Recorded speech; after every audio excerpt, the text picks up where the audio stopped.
Hello, everyone, and welcome to the sixth episode of the Media Buffering Podcast. Today, I am joined by Tall Man Matthew Yo. and Short Boy Estefano. Why am I the short boy? I'm not that short Shorter in than all of comparison us. to you two. Be quiet, short boy. Anyway, we're here talking about nostalgia today, which I realize is kind of like the last episode. But either way, first off, we have Short Boy Estefano giving us the news. Quick thing before we begin. We have a nice bonus episode recorded by myself and Matthew where we talked about all of the news coming out of DC fandom.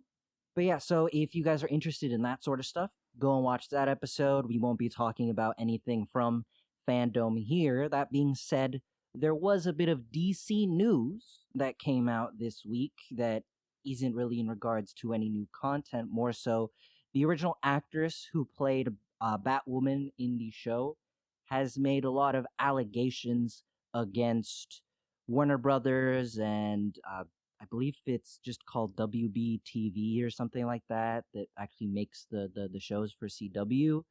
I was very skeptical about whether or not I should actually put this in the show because a lot of allegations were made, but no one had really come out to confirm them. And then Warner Brothers kind of said, no, that's not true. She got fired for X reasons. But after looking into it a bit more, there are a couple things that line up. So I'll explain those in a bit. But the allegations are, they go a long ways. A lot of stuff about like the chairman of WB-TV as well as a co-star.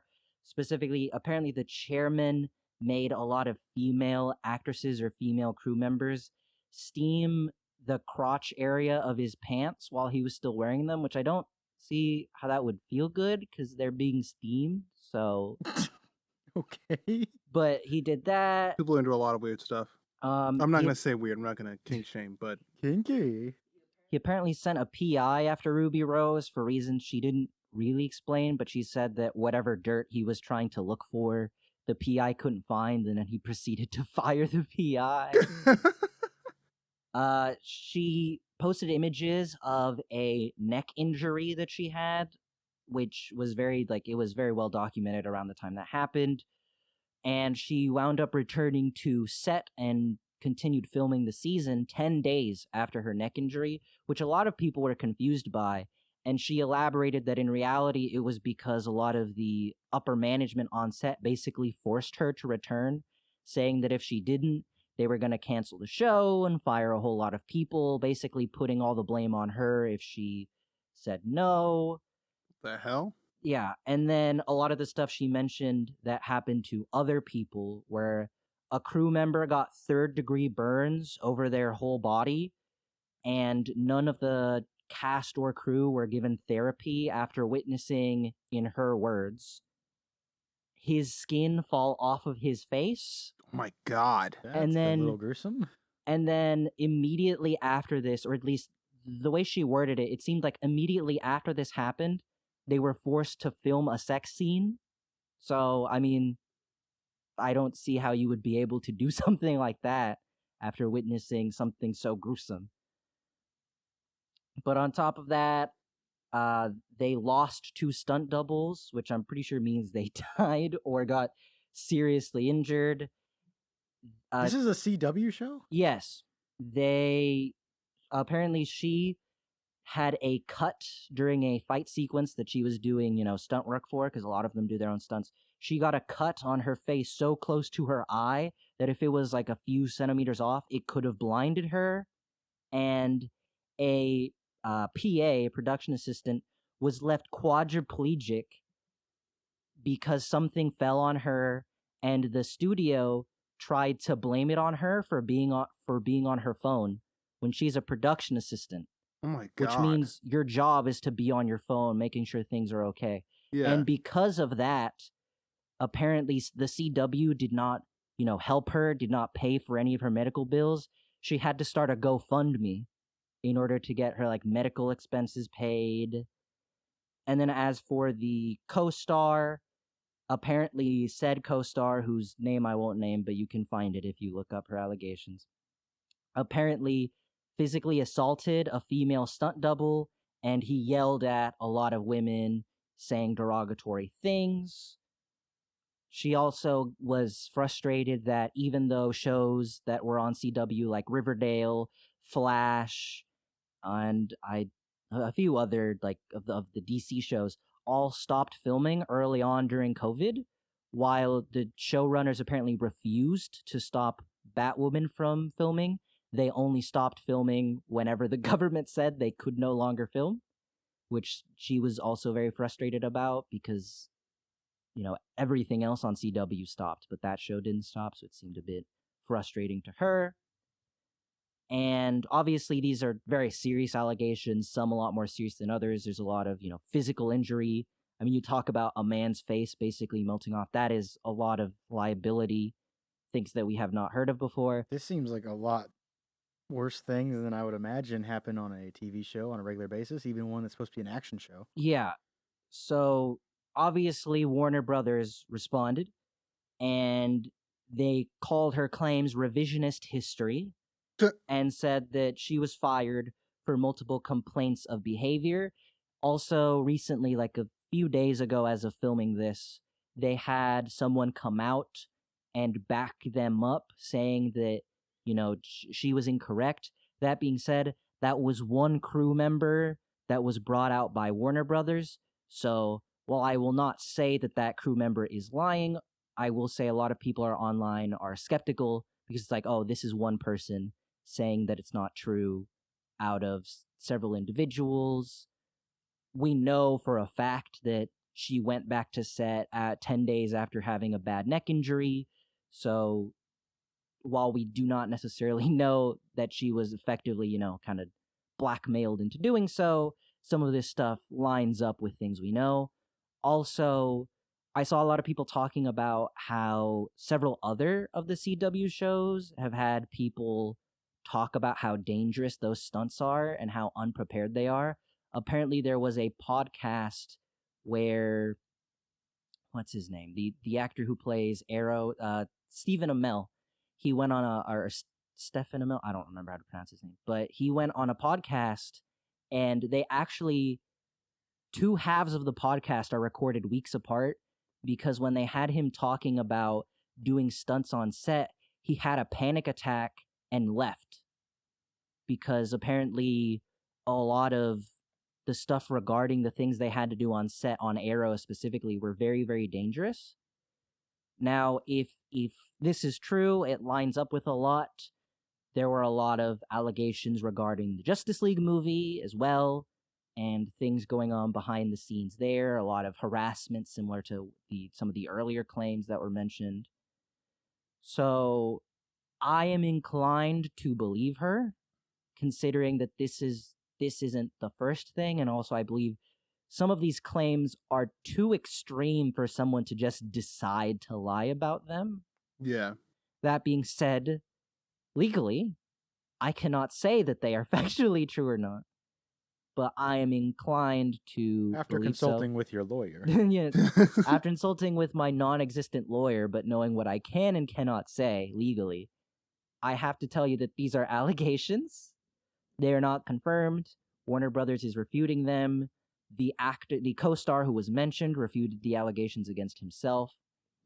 Ruby Rose, however, is not backing down. She mentioned that the show ruined the character for her, that this was a big passion project for her that she had really wanted to do, but everything was just ruined, and she feels bad that the people who she did like on set and the crew that she did like on set, they that all this had to happen, that she was silent for because she wanted to protect them and things like that. The typical explanations for why you kind of are too scared to come out. But regardless, I think this will be interesting to see how it goes. If any of this is true, this will really tie into our next subject regarding the IATSE strikes regarding cast and crew on set and their fight for rights and better pay and things like that. Because if this stuff is happening on a TV show that's that big, that's kind of worrying. Yeah, being that I am lawyerless, I'm gonna go ahead and believe these allegations. And honestly, I think they deserve, all of the law upon them. Like as much as I love the CW shows, we talked about this the other day. I only really watched the Arrowverse ones, but I respect all the shows. It is not worth at all the mistreatment of people like this way. Like Oh it's yeah, unacceptable. yeah. I was thinking about it. I think it makes sense that if there were going to be any of the shows that had such like a strenuous stunt team, it would make sense that shows like Arrow and Batwoman, which are non-superpowered individuals, those would probably have more stunts because you don't get to just cut out whenever the Flash is going super speed. Or I don't know if you've seen the behind the scenes footage of whenever Supergirl flies. She just does like a little jump and then they cut the scene. It's really funny. But like stuff like that, you can very easily edit out. I would imagine that shows like Batwoman or Arrow have a lot more stunt work with them. But if the stunts are severely injuring stuntmen or actors, that's incredibly concerning. Especially if these shows are going to keep going forward. I mean, we talked about how they're doing more stuff in the Batwoman show, and if things are still as unsafe now as they were back then, I can only imagine what has been happening on set currently without someone like Ruby Rose to kind of be a whistleblower. Yeah. It also makes you wonder if they gave such a large focus to Batwoman in that panel because they might have, had a feeling this might have been coming or something like that. They wanted to get out ahead of it and be like, look at how good our show is. Not that I'm insulting any of the cast, but sometimes companies just want to do stuff like that. You can never really trust them. Yeah, there's no telling. But moving on to, as I said, we have another update on a topic we talked about in an earlier podcast, the IATSE strikes, which are a whole bunch of crew members, cinematographers, production assistants, people who do lighting, hair and makeup. They they have that group, which effectively fights for their rights, and they had voted for the potential of a strike. They had threatened a strike. They had given studios basically a rough due date of either you meet our demands by this date or we're striking. For a while, it looked like they were going to strike. They basically said, okay, yeah, we're going to strike. It was official. And then a few hours, like the night before they were going to strike, they came to a decision. They will no longer strike. Apparently, the groups have come to an agreement. Now, the way this works is effectively they have they have come to a deal. They have a contract. They will present the contract to everyone who is part of that group, and they all vote again whether or not they will agree to those terms and whether they're okay with that. That being said, it seems like they're happy with a lot of the things they earned.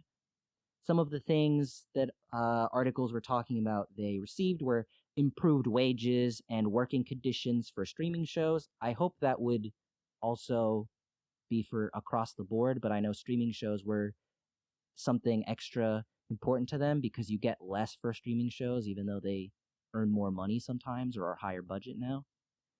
10-hour turnaround times between shifts, which is very important because sometimes they just be sent home after like a 20-hour day and then have to come back 6 hours later. Jesus. So I think 10-hour turnaround times might be a little small, but it's an improvement certainly. MLK Day will be a holiday for shoots. Diversity, equity, and inclusion initiatives, which is pretty broad, but hopefully those work out well. Increased funding of the health and pension plans, which is important for situations like we were just talking about. And a 3% rate increase every year for the duration of this contract. So every year they get a 3% increase on how much they get paid.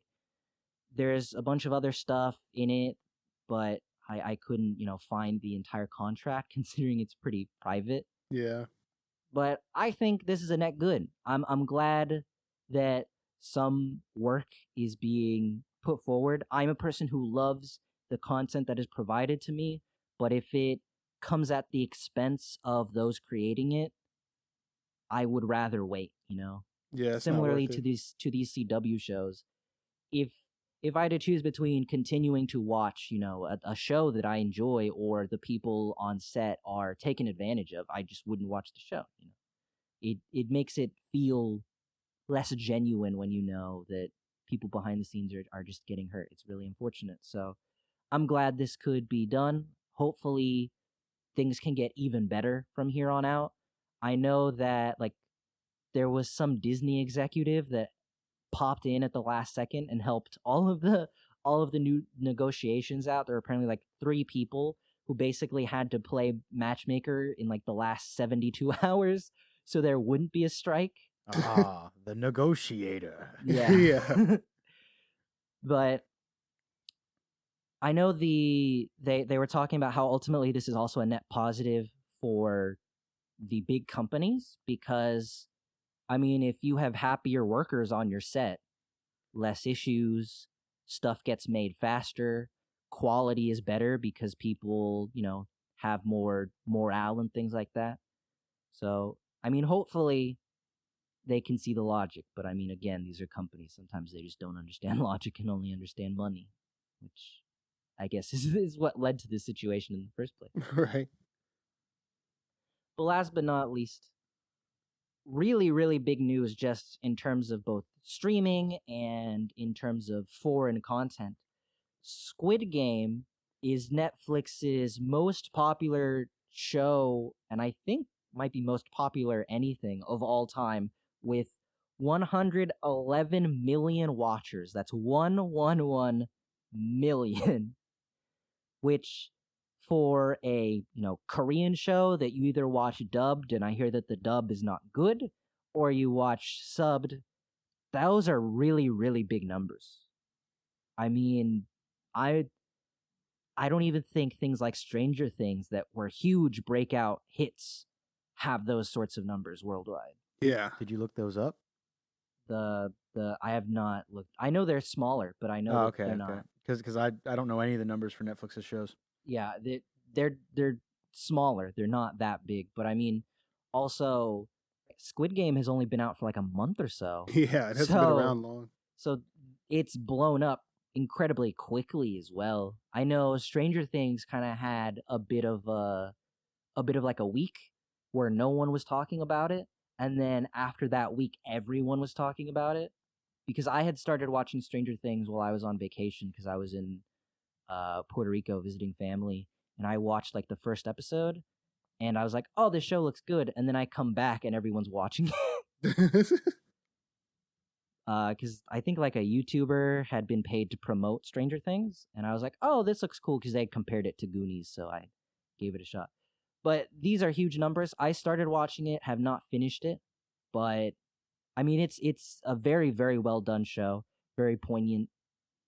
Yeah. I'm interested in seeing what the director will and writer will do moving forward, and I'm sure that Netflix is about to offer him big money for season 2 if he wants to even do that. Either season 2 or whatever his next project is. I'm sure Netflix is about to throw a whole lot of money his way. About to get a lot of opportunities. Yeah, I watched through it all. It's pretty good. I gotta say, it deserves its popularity. I'll say it's not like a perfect show or anything, but it's good. Yeah, it really caught me by surprise that a foreign show like this is so massive because I mean, and anime is kind of big, Yeah, but I feel like anime is a lot larger than actual foreign dramas, like foreign live action live shows. action. Yeah, that's the big thing. And Netflix has its, it has its shows that are like Korean dramas and Korean soaps and Chinese soaps. My mom watches a lot of those. That's all of her recommendation feed because she watches so many of them. But I think this might be a very large breakthrough for at least Korean drama, at least, or hopefully a big jumping off point for more people giving foreign media and just foreign content a shot that didn't before. Because a lot of people just, at least in the States and stuff. They only view things that are made in the US and maybe Australia and the UK because it's all in English. But then you think about French shows and German stuff and Japanese stuff and Korean stuff. People are just like, I don't care to watch stuff with subtitles. I'm not trying to read as I watch. Well, I can say I'm not trying to read while I watch. I haven't watched Squid Game. First time I heard about it was actually a podcast I was listening to, and all the hosts on there are British. So the first time I heard about it, it was coming out of England, I guess. And then I guess I have a small circle, but everyone in my circle, my friend group, watched it or is watching it in the middle of doing it. And I'm like, yeah, I don't really have a desire to watch it almost at all. I don't even watch Netflix that much anyway. Last thing I watched on there was the Witcher show, I think, was the last big thing they had. Didn't you watch the? Oh no, you haven't watched the Witcher anime thing that they made yet, right? Oh no, I have, but like I wasn't gonna consider that 'cause that wasn't huge. That wasn't a big push. I with- know, yeah, but it was still a thing on Netflix. I guess. So yeah, that The Witcher was the last two things I watched on Netflix. I think Netflix has been lacking in content for a while. That's partly due to the pandemic, because Stranger Things season 4 is going to be very big, but that got pushed back because they were filming in the middle of the pandemic. But I'm glad that something fresh and interesting like this was both produced, because I know the director and writer of it has an entire story about how difficult it was for him to get the show made, Yeah. and it's very inspirational. But I'm excited to finish the show because it is very, very compelling. I like all the characters in it. The performances are really good. Also, from my mom's perspective, she was downstairs while I was watching it at one point, and she pointed out a few of the actors, and she's like, "Oh, I know that guy. I've seen him in some dramas before," and it just made me laugh. Like the old man number 1. Yeah. He's been in stuff before, What about Old Man Number 2? and and then the cop guy, apparently she'd also seen and stuff before. To the point that later that day I went upstairs while she was watching one of her Korean dramas, and I saw him in one of the things that she was watching. Yeah. I was like, wait, is that him? And she's like, yeah, it's the same guy. Is it a Netflix only thing, or was it released like locally in Korea before it was put on Netflix? No, Netflix only. Yeah, it's a Netflix. He exclusive wasn't thing. able to get it like published by anybody until it got to Netflix. Oh, okay. I thought it was something that was originally, on TV or a local thing that happened, and then they were Yeah, like, we he want was- to put this on a national or he was- international scale. He was like homeless for a while. He was trying to, sell it to people. No one took it. He even had to sell like the laptop that he had the script on Yeah. just to survive. I'd assume he kept it on a flash drive or something. Or else, but, something.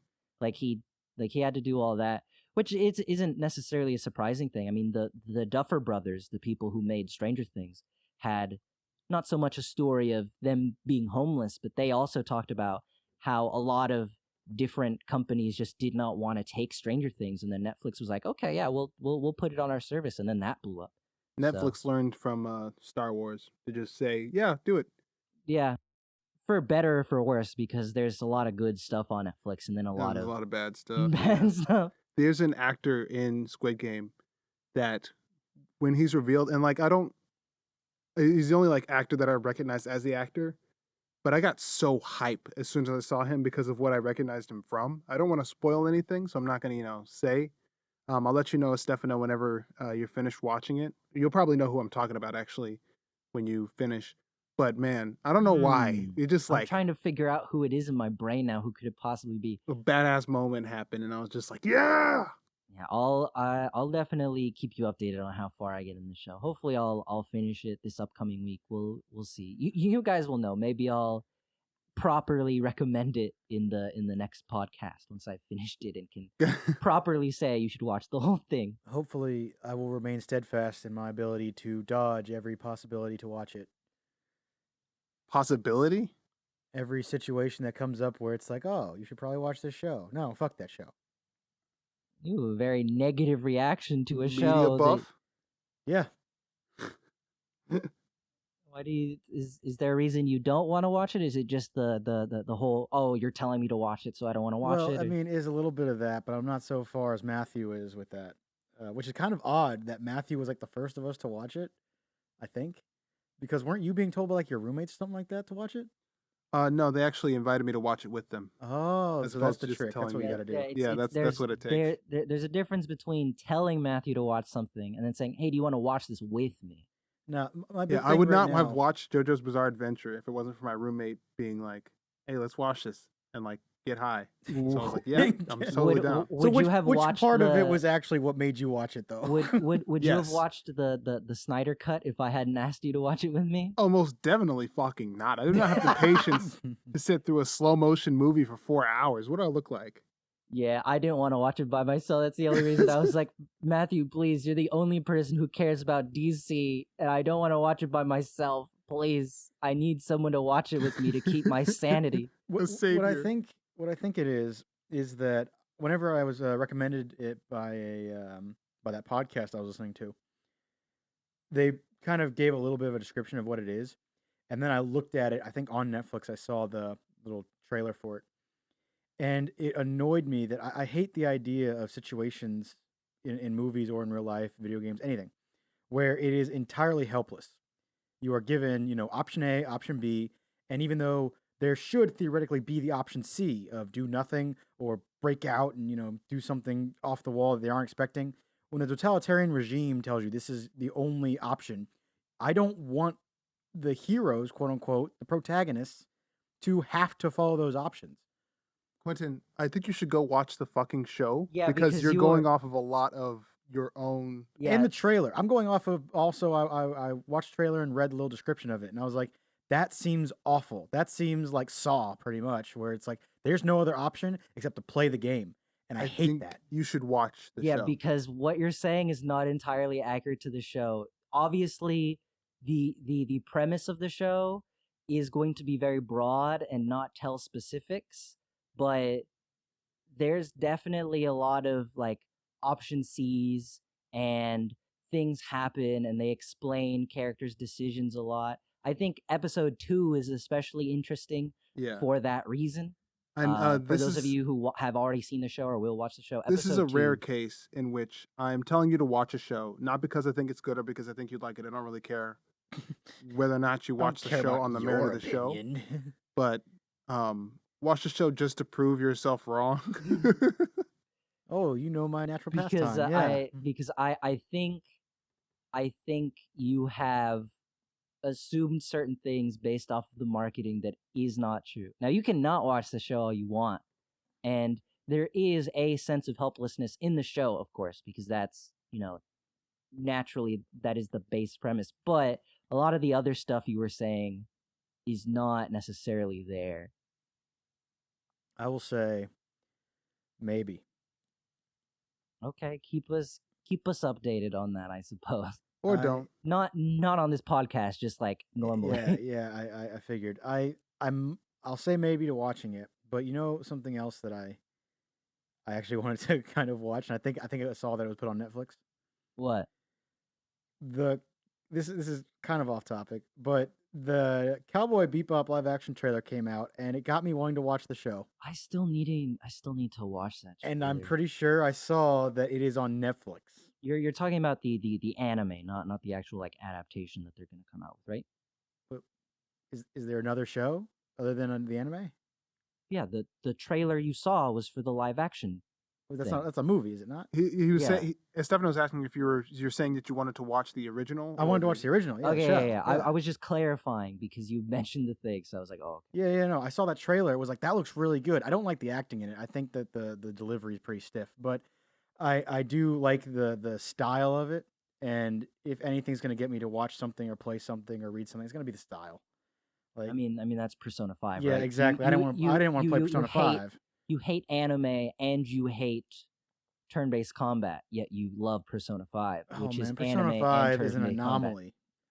I'm very happy that you enjoy it. Not to the level that I do, because I do not have a hatred of anime and I do not mind I don't turn-based hate combat. anime. You say that all the time. I don't hate anime. It's not my thing. It's Matthew. really weird a lot of times. The anime-isms are my problem. Are you listening to the bullshit this man is spewing at us? I'm gonna stay out of it. I don't hate anime. Like, I watched the Witcher anime thing. That was pretty good. I don't know if it was actually like made in Japan or not. If that's your, And there it is. if that's what you think And anime there it is, is, ladies then and gentlemen.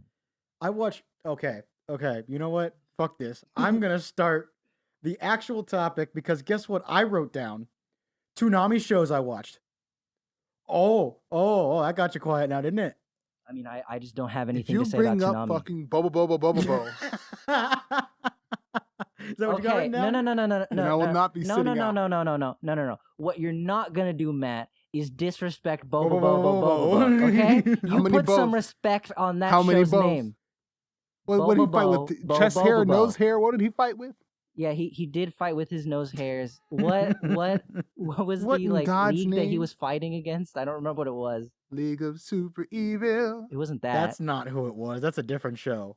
Yeah, Didn't he have like a mustache that was like his friend? Oh no, I it have was not like watched this show. Do not ask me. Okay, hold on. Before we start talking into this one thing, I'm gonna say we are transitioning from the news section. We're going into the actual topic, which is nostalgia. And the first thing we're gonna be talking about with nostalgia is I swear- Bobobo-bo. That is really the show you put on this? How many bows? I How many bows actually is it? didn't put that down, but because of Matthew had to say it.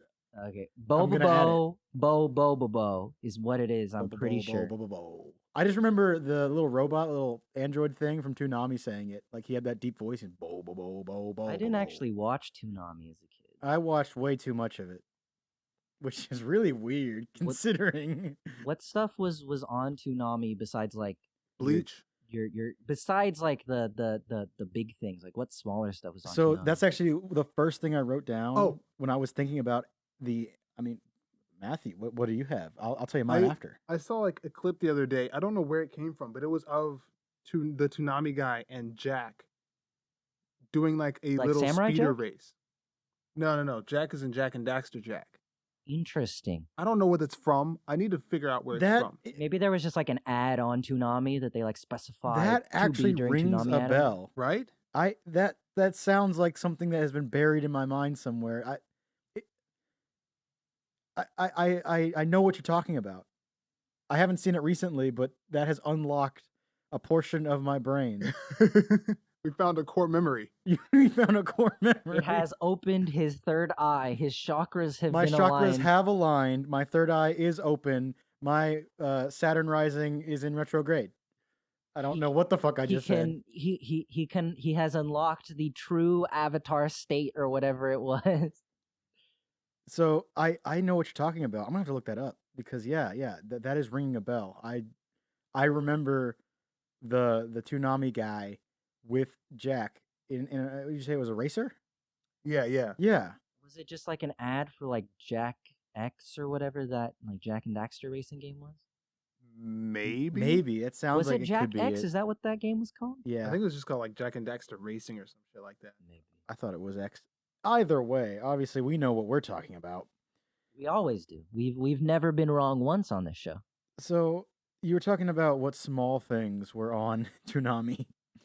The thing I remember the most watching on Toonami. The small things. No. The thing I remember most with watching on Toonami was 3 shows. And actually it was not Bo-bobo-bo, by the way.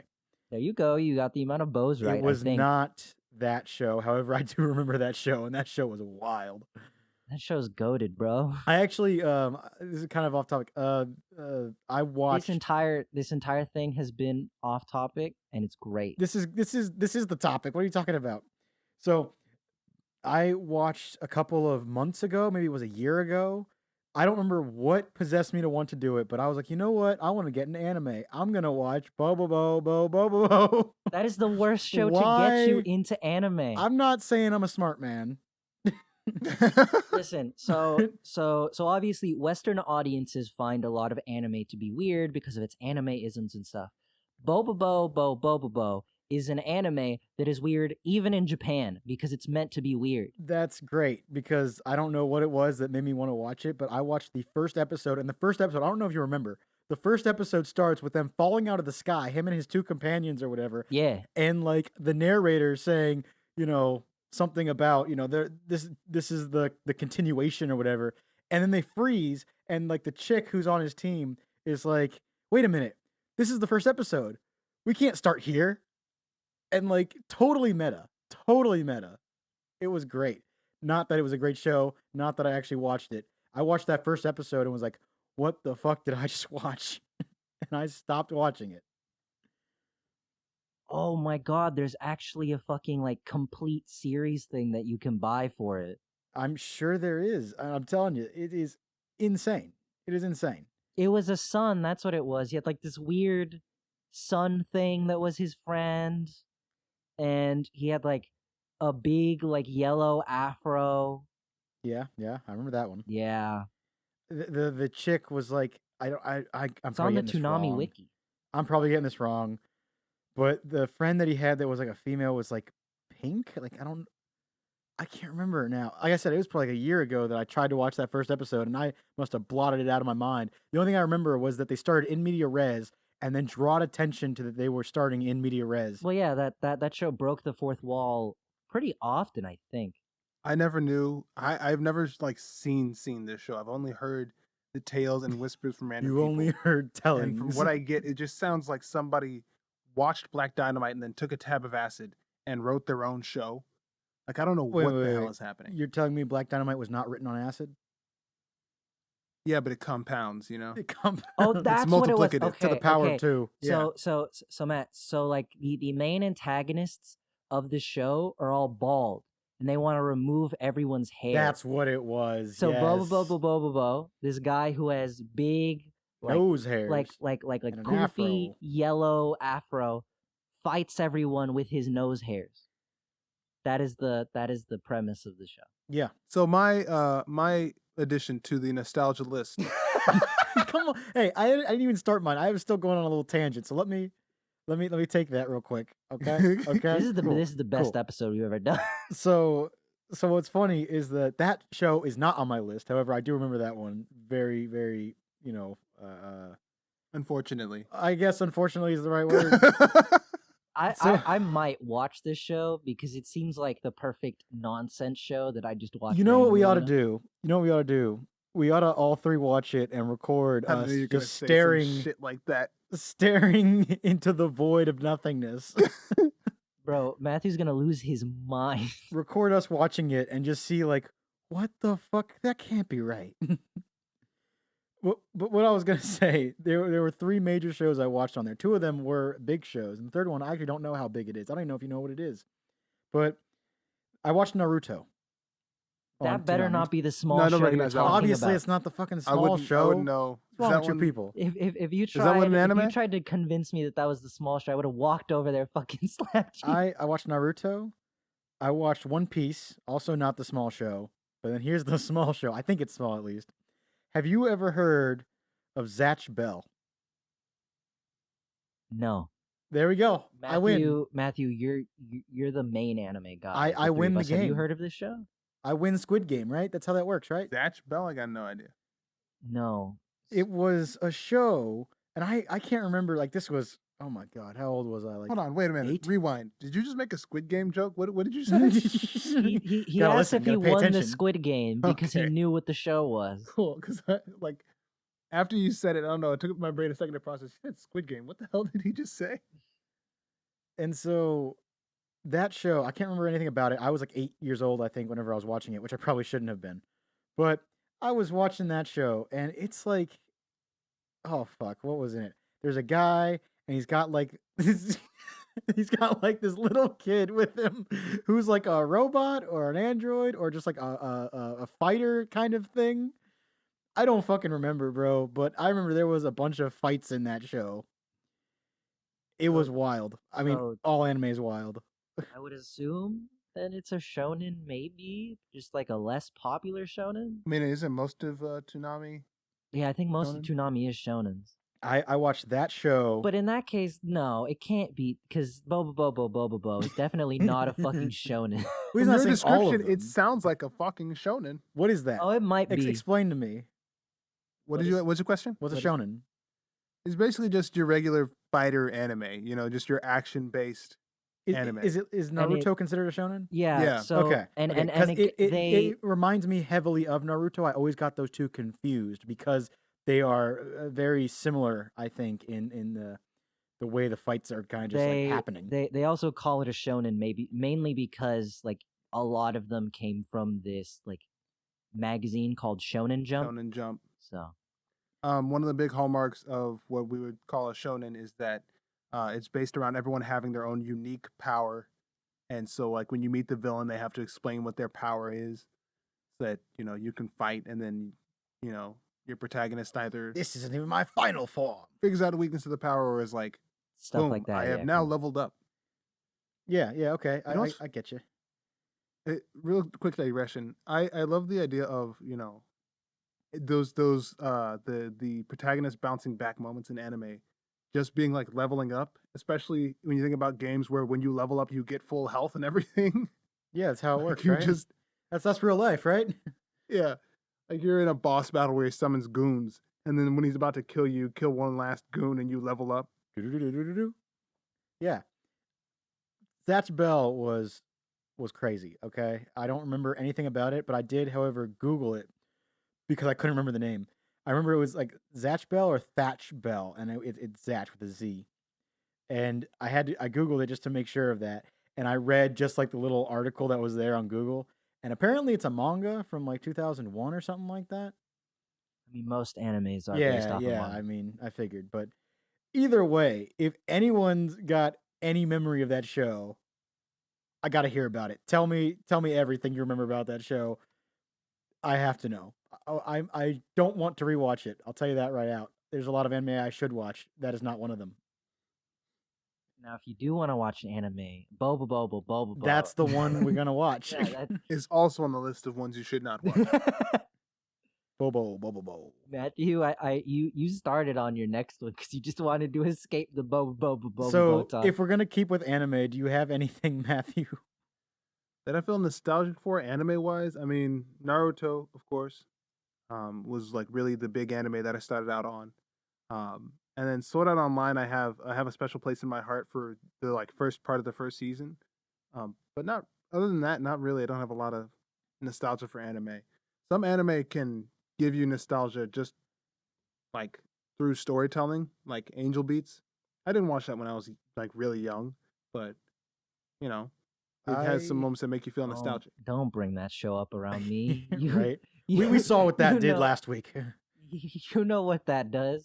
If you start giving me flashbacks, I will mention the video for Quentin Shut again. up. Shut up. No. You So threatened me by threatening yeah, Quentin. right. Yeah, I'll he's- kill him. Do I'll it. do it. Do it. Go ahead. I'll ruin his day. All right. So Naruto is something special. Not that I actually liked it. Every I know, scandalous. time you say it that way, I slowly die inside. But Emphasis on the na. Naruto. That one's so stupid. That sounded bad to say. For legal reasons, I will not have been the one that strangled Quentin when you find his body. You are hearing me now. This is the last time you will do so. So, Naruto. What is it supposed to be pronounced like then? I just told you, emphasis on the na. Oh, that was legit. Okay, I thought you were saying that's how I was saying. So that's what I thought I was saying. Naruto. That's an emphasis on the na, right? Naruto. Naruto. Oh, so it's emphasis on the R. Naruto. You said emphasis on the R, then you went Naruto. No, I just said Naruto. It's Naruto. Oh my fucking god. So You're- Naruto. You're saying you're putting emphasis on both the na and the R. You're going Naruto. It's Naruto. Okay, that show you're talking about right there with the blonde-headed kid. Yeah, cool. That guy. Bo-bobo-bo-bo? He's not a kid. He's a man. He's a man. He's a full-fledged man. He's full grown. He's fully developed. He's leveled up. King No. Hulk Hogan. So that show that we were talking about has it's weird because that's the show that got me to stop watching anime. Not of my own free will. I mean, I guess it was of my own free will. My mom saw me watching Naruto. There you go. That's another way to say it. On TV one morning, like Saturday morning. You know Saturday morning cartoons? She thought that I was watching Saturday morning cartoons, but I had recorded Toonami the previous night. And she saw me watching this show where they were beating up people and there's a little bit of blood and all that stuff. It was the early seasons, which I hear has less blood. Is that true? Yeah, generally speaking. Yeah, it was the early seasons. So it wasn't that bad. But my mom was like, I don't want you watching this. And me being the little bitch that I was like, okay. And so I stopped watching all anime just across the board. Me being the little bitch that I was, I listened to my goddamn mother. Exactly. So I stopped watching all anime, which is what I thought she meant. I mean, hell, maybe it was what she meant. I don't fucking know. I mean, probably. And Yeah. so that is the story of all about how my life got turned upside down. That's the story of how I stopped watching anime. Quinton, the amount of times you've made me and Matthew both cringe just in this podcast alone, It's great. I think I is love more it. times you've ever done so in your life. I like it. It's We good. don't. Yeah, exactly. That's why it's so amazing. What- What anime do you... Oh fuck, I shouldn't have said that. That sounds terrible. I swear, no, you. That If- one sounded bad. If when you post this onto YouTube, you cut that out, I will I will delete it and make sure that you put it back in. Oh man, no, I'm gonna keep that in so everybody knows how lame I am. So, what anime are you nostalgic for, Estefano? If you even watched anime as a kid, I honestly did not watch that much anime. I got into anime much later. I also got into like Pokemon much later in life, not really in like the prime age when you normally would. That being said, my cousin did give me a DVD of this anime show that I watched like the first 10 episodes because that's what the DVD had. And it was this anime called Spider Riders. I don't think it's that like big or anything, I've heard of that. but you might have heard of it because I know I've mentioned the story to you guys before that years later I found Spider Riders on Netflix, but it said that it was only going to be on Netflix for 2 more days when I found it. So I watched like the first half of the show and then it was about to get taken off, so I watched like the last couple episodes to see how it ended.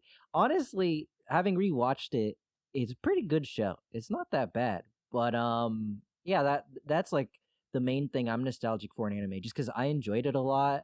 I still remember the theme song. It was pretty. I mean, it's your typical weird anime opening that's in English, and they try to do a rap because it's like late '90s, early 2000s Yeah. anime. That reminds me of there was an anime called Darker Than Black that I was really into. That sort of helped feed my, not really, I like what I would call my emo phase. Although like relative to a lot of other people, it wasn't really, but just my let me wear all black, and I really want to have a mask. Matthew in an emo phase. Wow. You weren't there during that time period, I Quentin? wasn't. Oh, I was. Yeah, I didn't exist. Stefano, back you're looking then. at me saying that Well, I yeah. wasn't there. Yeah, because I can't see Quentin from here. I didn't exist back then. Yeah. You came into the friend group a little late, but I do remember Matthew's emo phase. I do remember this. I'm just imagining Yeah. Matthew walking around the halls with like a trench coat. Like honestly, Oh, I wish that was the dream. really? Okay, so that didn't happen. Okay. I never mean, mind. I think Matthew could probably rock a black trench coat on. right would now, love to. especially with the dreads, like, dude, oh man, that would look badass. Right. But no, I would just wear like jackets slightly larger than me so I could like hide my hands in my sleeves. I really, for those of you that are Naruto fans, Itachi, that's the vibe I was constantly going for. That's the vibe a lot of people are going for usually Yeah, when it comes true. to like Naruto characters. I mean, he is like the best. Either that or Sasuke, because you know the other emo boy would be Sasuke. So, I like Sasori. is that an actual person? Yeah. Okay.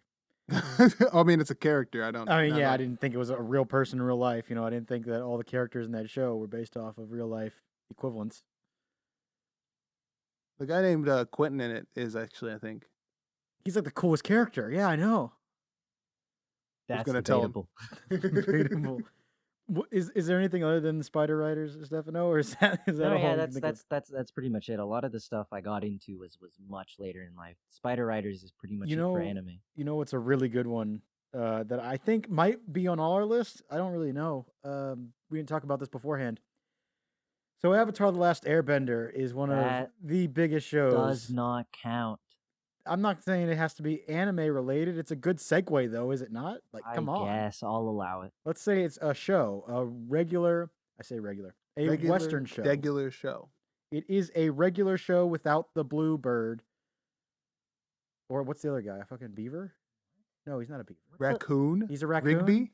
I haven't watched that show, What so the I don't fuck know. are you talking about? Mordecai and Rigby. He's talking about regular show. Yeah, regular Oh. show. That one is not nostalgic for me. Is that for you, Matt? You? I wouldn't say it's nostalgic as much of like, I hold it in good favor. What I would say is nostalgic in terms of like cartoons would probably be Adventure Time. God, I fucking love that show. Really? There's so many scenes that like it's nostalgic for you. It's relatively recent. absolutely That's how nostalgic. I felt with regular show too. I was like, how can that be nostalgic? Because that was our when we were in what, high school? High school, yeah. Freshman year, High school, I think. somewhere around there. Adventure Time though gives you the feeling of being a kid and just playing around in a world that doesn't make sense. I guess that makes sense. I can see that. I actually had a little side thing I wanted to bring up if it came up, and I guess now it has. The shows that, or the things, I guess, in general, that feel nostalgic, even though they're not really old enough to be nostalgic. And the only show, at least, that I could really think about was Over the Garden Wall. Makes me feel like a longing for a time that never really existed because it's a weird place, a weird show. You What guys haven't about- seen it, so What about Gravity Falls? oh man, Gravity Falls is. I don't know how I feel about Gravity Falls. There hasn't been enough time for me to like unpack all that. I'll to translate for what Quinn just said. He doesn't know how he feels about the nostalgia because he definitely does like the show. Oh yeah, I love the show. Like, come on, dude. Let me just clarify. When he said I don't know how to feel about Gravity Falls, he was It's not shit. It's absolutely trash. he was not criticizing the show. I have spoken to him multiple times. Oh yeah, it's a great show. I don't know how I feel about that being the nostalgic feel. Like I know you haven't seen Over the Garden Wall, but it is a very different vibe the whole show gives off. And I'm looking forward to watching it. It's just like a mini series, right? yeah. Like like 5, 6 episodes. I think 6 episodes. How long are the episodes? Half an hour, Oh yeah, that's really short. maybe less. I don't know. Less. We'll have to look into it. I actually wanted to rewatch it a couple days ago, but I was like, nah, I got to rewatch it with my friends. So we got to do that sometime soon. Who as are those? well. Who? Wow, really, really nice of you, friend Estefano. Hey, calm down. It's all right. Estefano, what a friend is what we call someone that we're close to. I understand that it's a little bit rare for you. Yeah, I've never experienced that before. I don't what know a what you're friend talking about. is something that has no relation to the entity known as Quentin. Oh, okay, yeah, that makes sense. There you go. You understand it now. Like from Naruto? The best character. So, I think Over the Garden Wall is a feeling of nostalgia without actually having watched it when I was like a kid to develop that nostalgia. And I feel the same way about Persona 5 based upon Persona Strikers. Oh yeah, that you had mentioned that whenever you first played that game, it felt like you were actually like meeting friends again. Yeah, like I hadn't seen them in forever, even though I had literally just beat Persona 5 like 6 months prior. Yeah, but Yeah. before we jump to games, something that I want to put on my list, which I guess is a bit more personal than most of the stuff we've been talking about so far. In terms of cartoons, if there's one thing I have to pick that is the most nostalgic thing in my life, it's probably Scooby-Doo. I grew up in Puerto Rico. Our house was basically we lived on like the side of a mountain, so like we had houses like slightly below other ones, just like at an angle. So we lived like right underneath my grandparents' house on my mom's side, and I would always go up and we'd spend time with them. And one of the things I would do is I would just sit on my grandpa's lap in his favorite little like sofa chair, and we'd watch the equivalent of Boomerang. I don't know if it was Boomerang or just like the Puerto Rican equivalent, but we'd watch that, and Scooby-Doo would always be on. And ever since then, I've had a love for all things Scooby-Doo. That's part of the reason why I like Scooby-Doo Mystery Incorporated so much, because it gave me the feeling of being an adult and having an adult experience with something that was so special to me. But Scooby-Doo has always been like a really like, I feel like intimate is too weird a word to say, but I've had a really, really like special relationship with it. Scooby-Doo is something really important to me. Every time they do a new theatrical movie, I'm always excited just because I I love that show. I grew up with that show. It was the original stuff too because Puerto Rico always gets stuff late. So I would technically like What's New Scooby-Doo would start around that same time that I was watching it, but it was the Scooby-Doo Where Are You, the original old the oldie shows. But yeah, that 100% is probably the biggest nostalgic thing for me. I always love watching Scooby Doo stuff, and it just makes me think of my grandpa who is unfortunately passed. But it has a special place in my heart for that exact reason.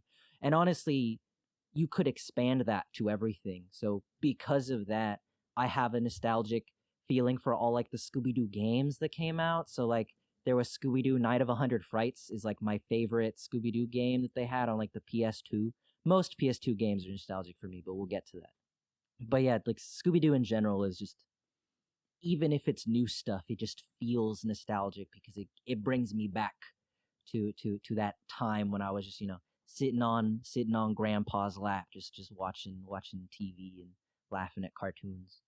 I think what I could feel to that extent would be for Star Wars, definitely, because my family's very much a Star Wars family. Like we're huge fans of it, and it's always been a part of my life. So things like in Rise of Skywalker, there was a lot of fan service there to sort of just make you feel good and nostalgic. And I was a sucker for it. Every time it came up, I got chills down my spine and was just drawn to the screen. Um, Buying new lightsaber toys, I've really started to get sucked into buying lightsabers. It's going to be a problem. Not yet, but it will be. And yeah, just like it was a way to bond with family. Like playing. I have faint memories of like dueling lightsabers with my granddad, who as well as passed. But it's just I don't know. It's one of those things that meant family for me for a lot of the time. I feel like it's really funny to have like this night like this nice intimate moment after the weird batshit conversations we were having like 30 minutes ago. What do I you don't mean? know I what you're think talking about. I have very close feelings, very close connections between my family and Bobobo-bo. I remember battling my grandfather with my nose hairs.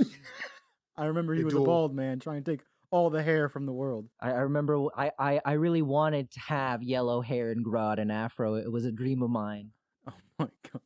No, the only thing that I have, I think that on that level when it comes to shows, it's not even family, which might be sad, but I remember one time I mean, it's gonna start with family, I guess.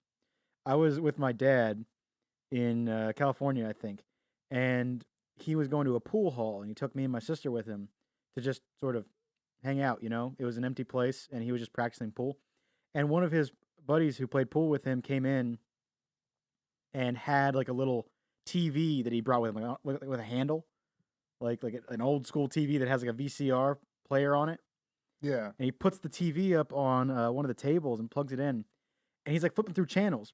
I don't quite remember how he had cable because it was just like a TV box by itself. I don't remember. I was a stupid kid. I'm a stupid adult. And so he was like flipping through all the channels, and he's going through. He's like, "Oh, what do we want to watch?" And I was like, I didn't know what I wanted to watch, but he was asking me. I always wanted to feel like I was a part of the grown-ups, right?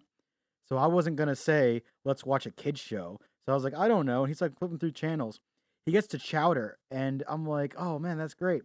And he's like, "Oh, you like Chowder?" I'm like, "Yeah, I guess I like Chowder." He's like, "Okay, let's watch Chowder." And I'm like, "No, but you don't like Chowder." He's like, "I love Chowder, man."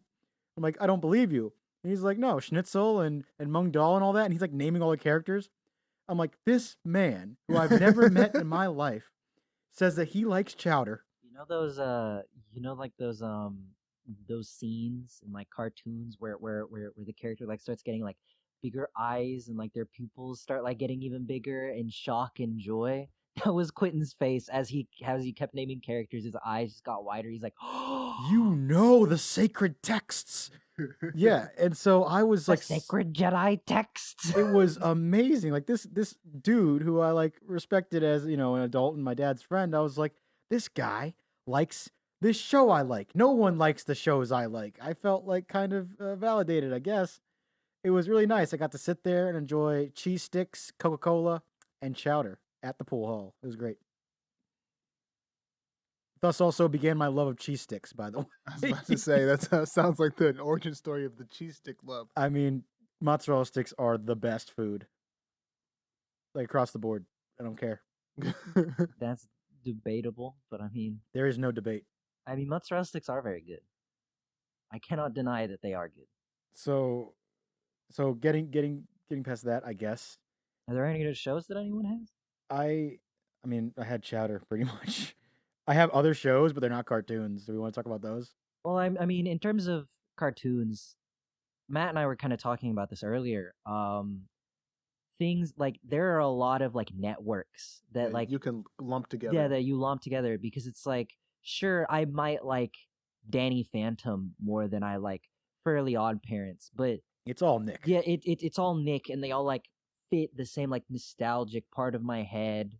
And I wasn't super like majorly into Cartoon Network as a kid. I got into it as I was older, but I know things like Ed, and Eddie Yeah, and yeah. Codename Kids Next Door.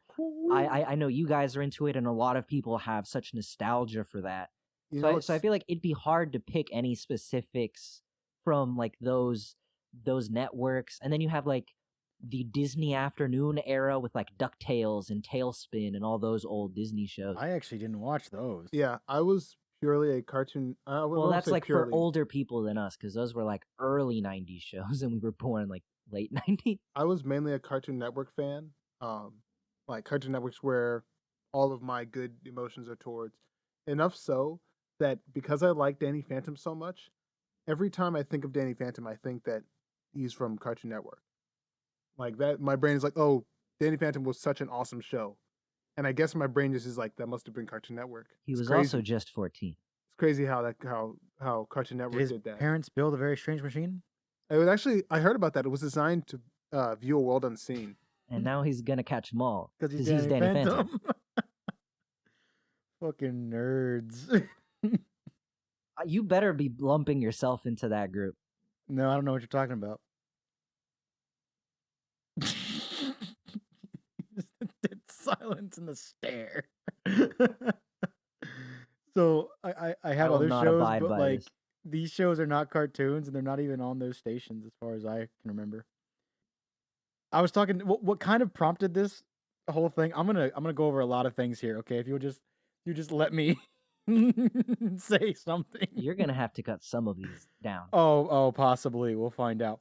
I have two big rants I'm gonna go on. This will be one of them. Okay. Is this gonna be the one that I'm currently dreading? After No, what no, Matthew- it's not the one I was laughing about before we started. This is something else. This one is kind of because what brought up this whole topic was that Matt and I were talking with one of our other friends about movies that were nostalgic to us, but for some reason, shows got brought up as well. And I looked over at Matthew and I'm like, oh, you know what shows were like my entire fucking childhood? Because for some reason, I can't remember. Oh, I remember what it was. You were trying to remember Tim Allen for the Tim Allen Santa Claus movie. I said, you know what else was a good Tim Allen show? Home Improvement. That was a great fucking show. I was a kid. That was supposed to be an adult show. But I Yeah. watched that. I thought it was weird at the moment. We moved on to topics too fast, but it was like, I loved Home Improvement, and it was like, you love What? Yeah. Home Improvement? That's a weird thing How for a old are kid you? to like. I watched Home Improvement. It shares the same space in my head as George Lopez, Saved by the Bell, and Fresh Prince of Bel-Air. I have no idea why that shares the same space because I'm adult surprised shows. you watched Saved by the Bell and Oh, dude, I watched Saved by the Bell every day before school started. The bus picked me up at my driveway, so I had to walk outside like on the dot at like 6:20 or whatever. when I started watching those types of shows, I didn't even see Fresh Prince or Saved by the Bell reruns. I only really saw George Lopez and Full House reruns. Well, George Lopez, I mean, Full House as well. They were on Nick at Night, were they not? Yeah, they were on Nick at Yeah, Night. yeah. Where Saved by the Bell and Fresh Prince of Bel-Air were on TBS, I want to say. Oh, I didn't even watch TBS, so that explains it. I think they were on TBS early in the morning, right before school started. If I had to go out at like 6:20 or 7:20, whatever the fuck school started at, I could watch like an hour or two of those shows. Yeah. and I would wake up early. Like, the thing is, nothing can wake me up early except for the promise of Saved by the Bell or Fresh Prince of Bel-Air. Like, that's what got me up in the morning for school. If we stick to TV shows, I'm sure we can go on forever. But I just wanted to. I thought one sprung to mind just now. Zoe 101 had me infatuated for like the longest time, especially With who? leading up to going to high school, because that's what I thought. I thought they were in high school for the longest Yeah, time. right. They're in a like, boarding leading up school to, or like, something. going I mean, through it middle is a school and stuff. boarding high school, but I thought that's what high school was That's too, what and I I was like thought it so was, like, that excited was to high like we're school. gonna get a dorm and we're gonna like Yeah. do all this cool You're stuff. doing and- all this crazy stuff. There's a dude named Matt. He's got a fro, but he's like a white guy. But you know, that's fine. That's what you thought high school was. Yeah, yeah. So Okay. I was a big fan of it leading up to middle school. And, like, my last year of middle school, I was just watching it so much, like basically studying for what I thought high school was going to be. how had you not figured out that that was not what high school was by that point? Nobody told me what high school was. I didn't ask anyone because I Did had you the not documents. drive I had by the high school on your way to Drive? school and be like you rode in the car on the way? If I'm riding in the car, the world outside of the car doesn't exist. That's I don't fair think- enough. I I was gonna don't be like, understand the way my did you brain not works. notice that there were no dorms near our high school at all? I'm It's a big just place. I'm just imagining Matthew, his realization day one, freshman year, walks in to the school. and Where is are just the like, dorms? Where am I sleeping? And they're like, at home. And you're like, the fuck? He like shows up with like a moving van and he's like, where am I gonna live? And they're like, what are you doing, sir? I was like, don't I? Where's Chase? Where's Chase? Where's Chase? Where's Zoe? Ooh, I never thought a kind of girl. Is that the theme song? I don't even That is remember the it. theme song. It's the start No, of it or something. I just thought of a random song. It does have that. I don't remember any of the theme song. I don't remember that theme song, but I remember all the other ones from those like shows like Yeah. Drake and Josh and But my last addition I will give to the nostalgia shows will be Family Matters. I doubt either of you have watched it, but Oh, mean, I've seen it. man. I watch Family Matters. I got to watch a black nerd on screen. Granted, it was a caricature and kind of goofy, but you know, it was did still I there. do that? Oh, fuck. What was it? Was there was two. There was Family Matters and there was It's so interesting to Oh, see what the actor who played Steve Urkel looks like now, and he's like a super handsome dude. Yeah, that'd be Stefan. I mean, Stefan Urkel. even back then, I think he was upset because of that was what that's kind of what he was typecast for. Yeah, that's he's why like they, stopped acting for a while, right? Yeah, Well, they tried to like give him like more. They had a machine that made him cooler. So you had Stefan Urkel, who would show up, and I think that was them trying to sort of distance the actor from Steve Urkel. That makes sense. there's another show that shares the There same is. space as Family Matters, and I'm going to beat myself up over trying to remember what it was called. Is it not Full House or? No, it's not Full House. Fuck, what was it? It was another show, sort of in the same vein. Fuck, I'm The gonna have Proud Family? I mean, No, The that was a Proud Family? show. Oh my we could talk God. about Proud Family. I didn't even think about that. You don't have that on your list? No, I told you, man. We could talk shows for days. We probably could. There were I honestly so many. don't have any other shows. Scooby-Doo is the only show specifically that pops into my head in terms of nostalgic stuff. Like I said, like there's the Nickelodeon shows and those things, but nothing specific beyond that Well, that I then really if watched. we want to move on from shows, because we'll be stuck here in an eternal loop forever. in limbo. Let's go ahead and move on to movies. And if you guys want to give yours first, so that I can give my movie rant after. Okay, so here's another quick general thing before I get to my specific one. I think this is a big thing for kids of all ages, kids now, kids who are older than us, but just Disney movies as a whole are so nostalgic for me.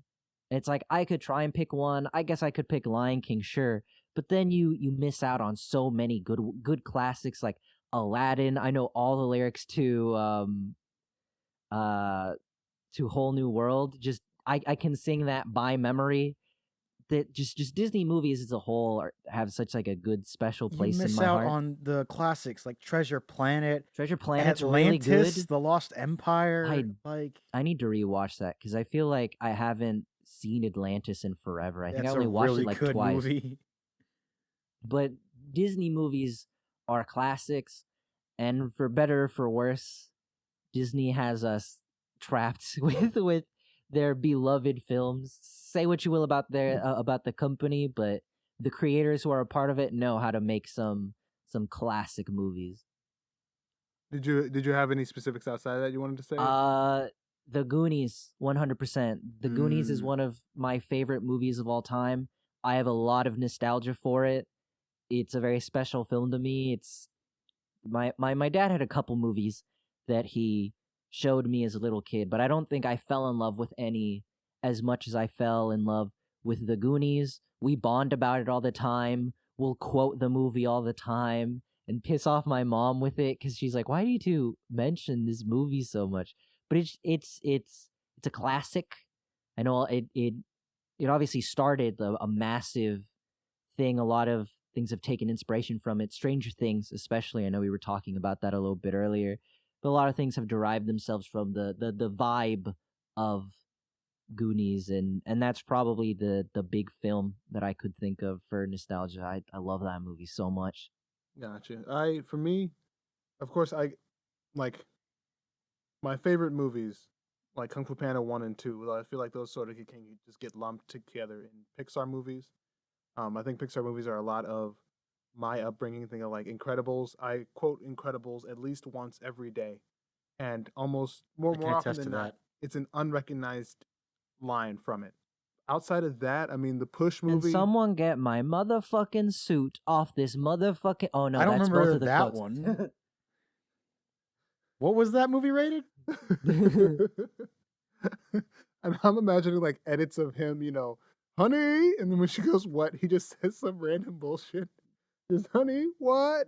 He According says to he all said known he, laws of aviation, and then you should not be able to fly. he just says like another quote from one of the other movies he's in. Yeah, but no, outside of that, the Push movie was something that like really changed up how me and my brothers play. Like whenever we play games with each other now, we were in the world of Push. Every single time you bring up Push on this show, I have this weird like moment where I'm like, "Oh yeah, that was Chris Evans." I mean, Yeah. how long has he brought it up? Like twice? I think this is the third time. It's like the third time, yeah. Okay. Push is a good movie, bro. It's an underrated movie. I think they were gonna do like sequels to it, but it didn't do well enough. Yeah, it was meant to be a whole world. Might I have the floor? No, Yes. Okay, cool. It won't fit in my car. Can we take multiple trips? No. no. Well then, Make it work. make it work. So I'm gonna provide some context to, open up the curtain for Quentin here. Oh, is this about Well, to be this hold on. rant that you're about to do? Hold on, I'll real quickly say because of I like your guys's. So before I get into my rant, I'll say some quick ones. They're just kind of throwaways, but are still nostalgic to me. So I watched all the Indiana Jones movies with my mom. Those are good. So those are great. I love the first three Indiana Jones movies, the only Indiana Jones movies that exist. Which is your favorite one of the three? That's really hard between 1 and 3. I do think that I prefer 3 because There we Sean go. Connery is just an amazing actor. There we go. Good taste. So I good have taste. that. Speaking of Sean Connery, I just thought about this. League of Extraordinary Gentlemen, great movie. I don't give a fuck what it's got as a rating on like Rotten Tomatoes. Fuck all them people that hate that movie. That's Critics a don't great matter. I mean, movie. isn't League of Extraordinary? I'm pretty sure League of Extraordinary Gentlemen is like a cult classic type thing. It is so. great. League And of then a third one that I'll Superheroes. bring up, kind of in the same vein as you talking about the Goonies, is Princess Bride. Great movie. Watched my mom again. It was great. It was awesome. Those are my big. I'm gonna lump all Indiana Jones together and say those are my big 3, like nostalgic movies. When you brought up Sean Connery, I thought you were gonna bring up James Bond, and I was gonna be like, "Oh, you I watched did James not Bond?" watch James Bond. What do I look British to you? I feel like James Bond just isn't as big a thing.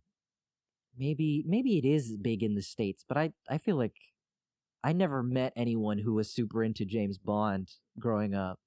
Like I knew what James Define Bond super was. into because I mean it's like a household name. Well, know? yeah, but it's like Have you seen any You- of them, Matt? you I've seen the new ones. It's like you know who James Bond is, but do you watch them? Yeah, he's 007. I'm a fan of the Daniel It's Daniel Craig, right? Daniel Craig Yeah, Bond. that's his name. I'm a fan of the Daniel Craig Bonds. I haven't watched any of the other ones. So, so those are going to be my big three. If I wanted to add another one too, because I just remembered it, like my favorite movie, which flip flops all the time, is like The Thing and Back to the Future. All three of them as one movie. Great, cool. Got you. Wait. Are you saying The Thing is nostalgic for you? When did you watch it? Oh, I was way too young to have watched it when I Oh watched no. it. It was amazing. It is still amazing. It is a nostalgic movie. I watched that when I was, I want to say 11. 11 and you watched The Thing? I That's think far that's too how young. old I was. Somewhere around Train there. them young. Bro, I would have never went to sleep after them. And this is like shows. I could just list all the movies I watched as a kid. I watched probably 1,000% more movies as a kid than I watch nowadays. Right. So there's a lot of movies I'm nostalgic for. So I'm just gonna say those ones. Go watch all those. This is pretty much just the podcast of recommendations. So go ahead and watch everything that I mean, we Back to the talked Future about. is a I good don't know. one. I just thought of when you the Insidious movies I watched with my dad, most if not all of them, and those are nostalgic. I would not recommend everyone watch them. I don't think they're particularly good, from what I remember, but they're just nostalgic for me because, you know, we watched them together.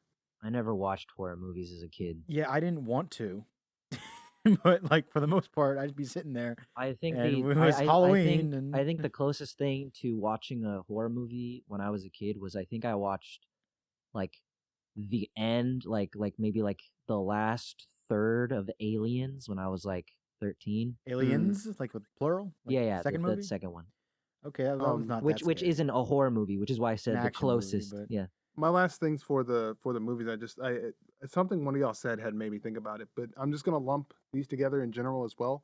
There was a lot of movie musicals that I watched as a kid that was raised up on because my family is we love like musical theater.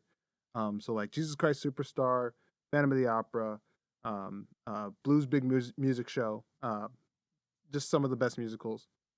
Blues Big Music Show.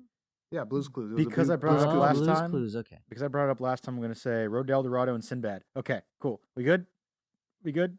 I'm not excited for this rant that you're about to go on. Matthew, but you can give your prerequisite. let's go on a So trip. this started with me asking, what were people's winter movies? You know, I feel like a lot of people have movies that they either heavily associate with winter or specifically Christmas, and you know, ones that are traditions. Like I brought up that my family watches Polar Express every year, especially when we're together during Christmas season. Some people watch stuff like Die Hard and stuff like that. Yeah, and then some people like to torture themselves by watching Jim Carrey's The Grinch every Christmas. yeah, you know, that's beautiful though.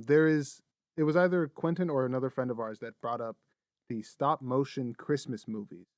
The Like claymation Rudolph movies. Yeah, like the Year Without a Santa Claus, and the other one I can't remember what the Land name of of it Misfit was. Toys was another one. That Yeah, was yeah. that a movie or was that just part of Rudolph? Island of Misfit Toys was not a part of Rudolph.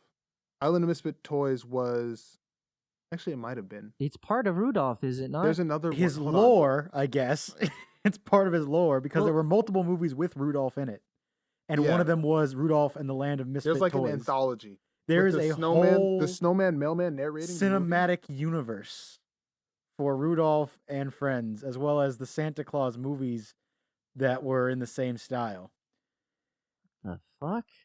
Is that all you wanted to give, Matt? Am I off the Yeah, leash? yeah. I Because thought I that- guess that'll work. I Because thought I there brought was up just you know the one Rudolph movie, and Oh, he goes to au the Isle of contraire. Misfit, and he just goes to the Isle of Misfit Toys with the elf that likes math or The whatever it is. dentist elf. Do you know about Au the- contraire. I thought that was all in the same movie because I'm pretty sure I saw it all in the same movie. I don't think no. Okay, so the Rudolph story and the Year Without a Santa Claus are two separate ones. Well, yeah, I know that. In Year Without a Santa Claus, that's the one with Snow Miser and Heat Miser. Yeah. And Those then are separate movies, but they're in the same. From what we understand, the same anthology. Go ahead, Quinn. So all those movies have roughly the same characters that carry over from story to story. So like Yukon Cornelius is a character in the fact I remember that name is crazy. Yukon Cornelius is in I think 3 of them. And in like 2 of them he's just a passing guy. He's just like just a person they put in to show you these are all connected.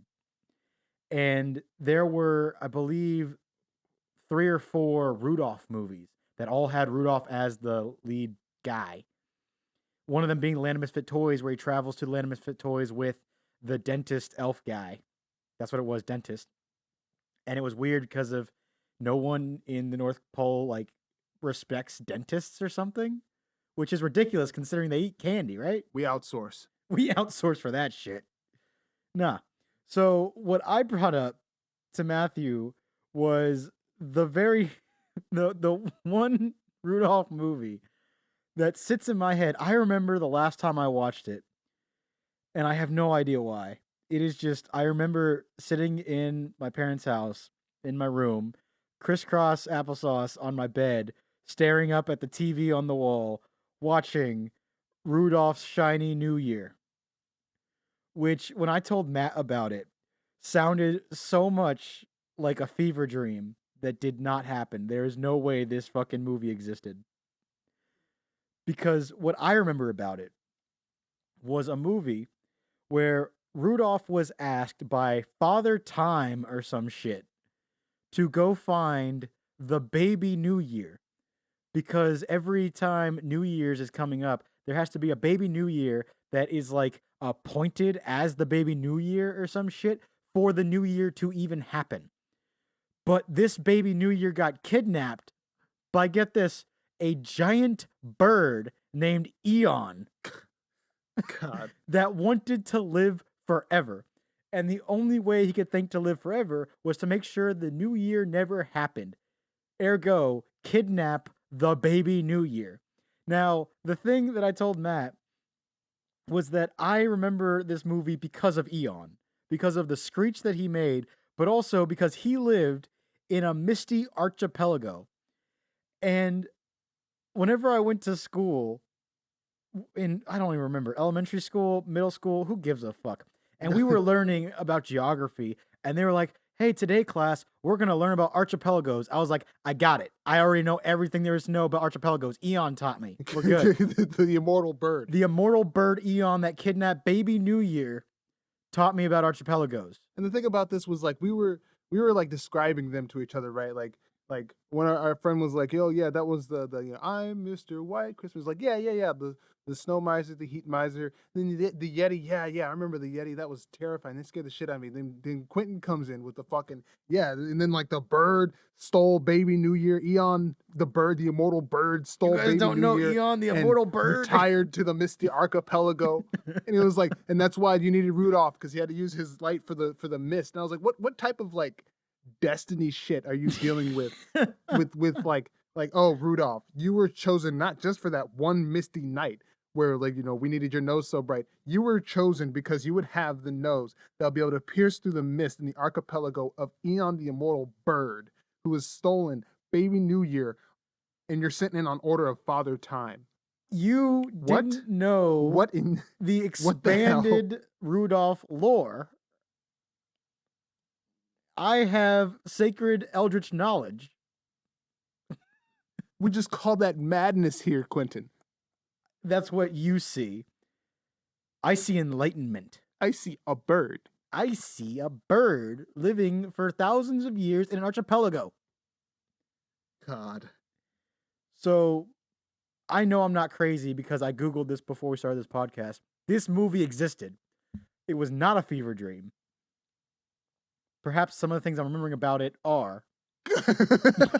But who really is counting? Like, come on.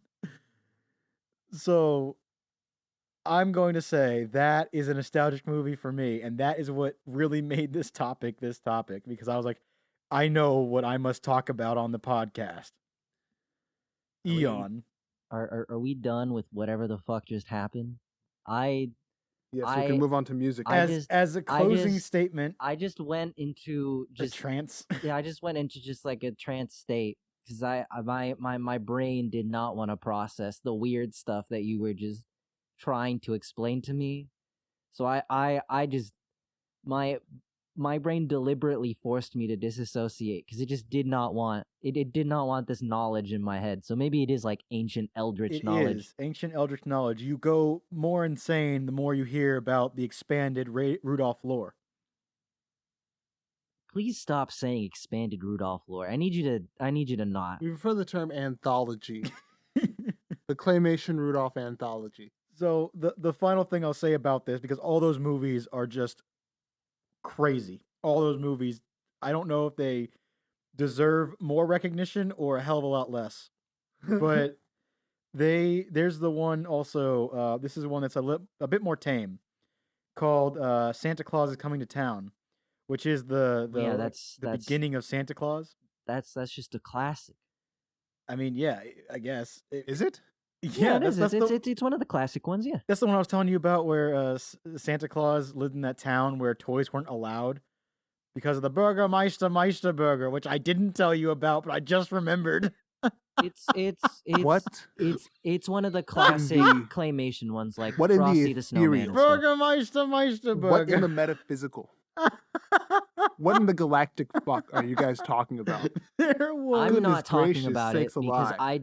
I don't remember much of that movie. All I know is that The burger the Don't- Burgermeister. what Don't type look of at me, McDonald's brand Christmas are you having? The fucking don't Hamburglar? don't look at me, Matt. Okay, Quentin's the one who's progressively losing his mind. You just said because- this shit was real.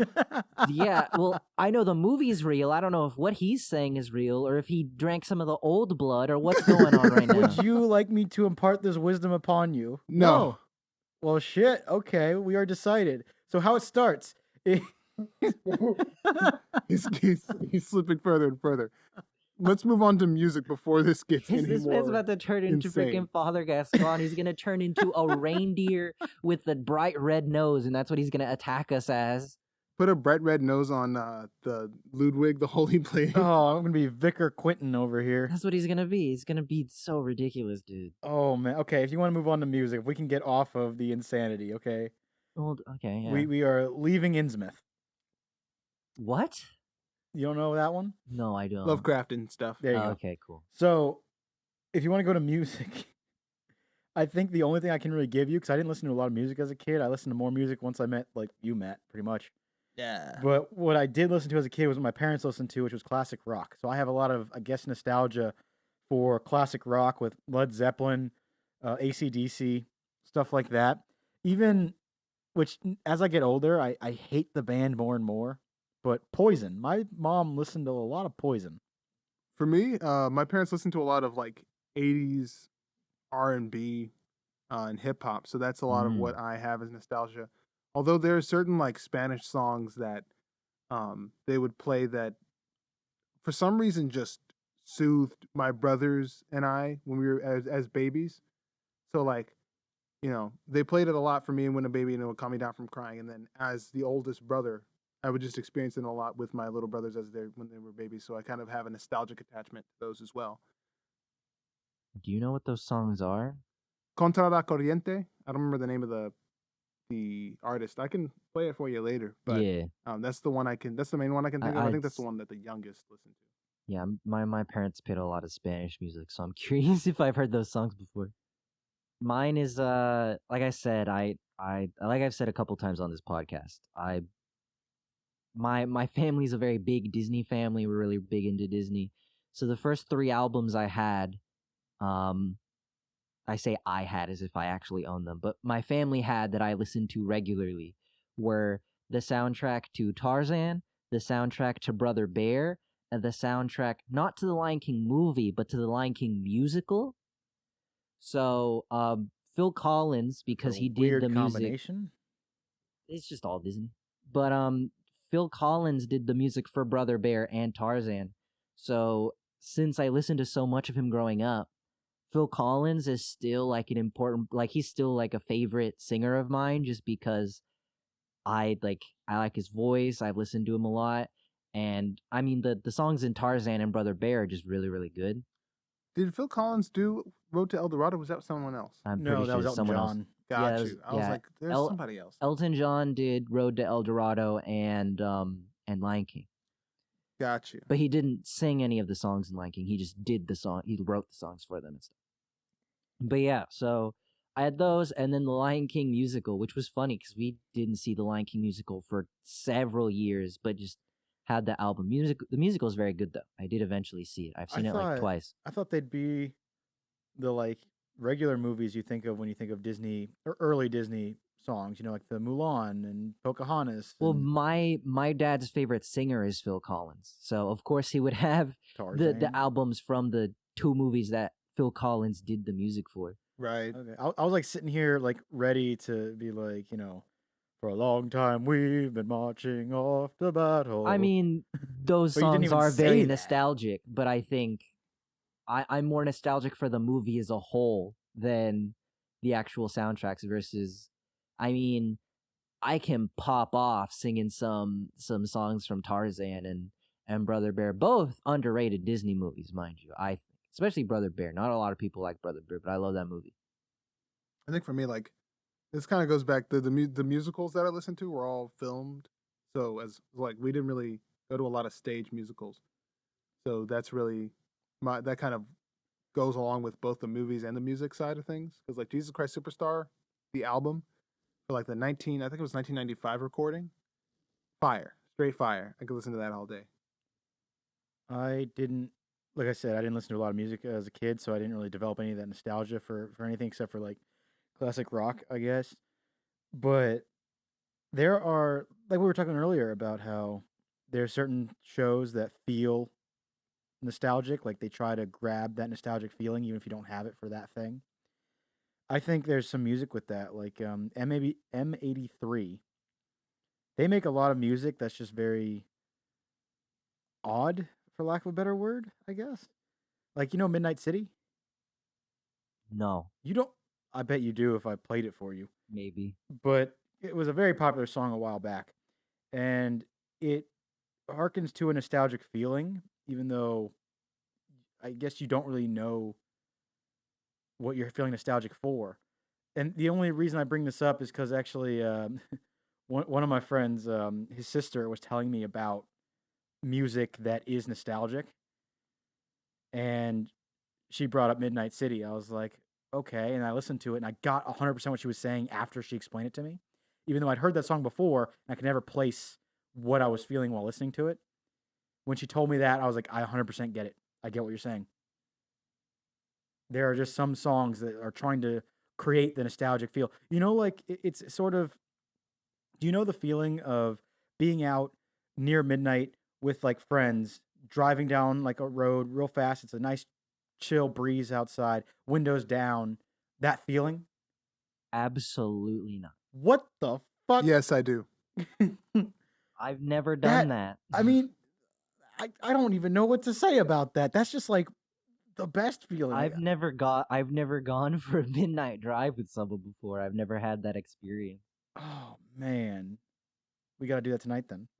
It's too late to plan that. Not really. It's not midnight yet. Maybe another time.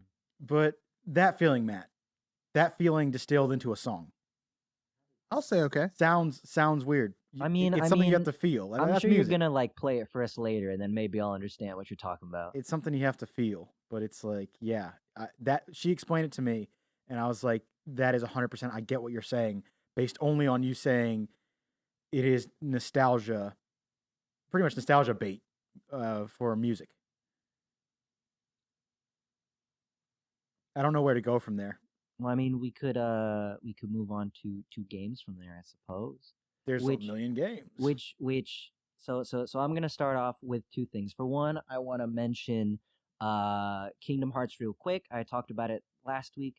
I feel like Kingdom Hearts is in both of these slots for something I would want to re-experience and something that's super nostalgic because I'd like to re-experience that like that like magic feeling of seeing all those worlds and experiencing that game. But that being said, even without that, I still have so much nostalgia, and I still enjoy those games. They still have a special place in my heart. Second, I would just like to mention something that I know is on all of our lists when it comes to video games. So I'm gonna just say Sly Cooper right here because I know that is all three of us, because Took the words right out of my mouth. Yeah, let's go ahead and get that out the way. we quote that game so much, and we talk about those games so much. All three of them, just three of them. The trilogy, of course. Yeah, it's a great trilogy. So if you guys want to elaborate on that, but yeah, I remember I played 2 first, then went back and played 1, and then played 3, and I never beat any of them because, I was a kid, I wasn't really good at games. So I think I beat 1 was the first one I ever beat, and then I think I got far in 3, but I didn't get that far in 2 because of the damn bug mission. But beyond that, All you gotta do is run directly to Rajan, and you're good.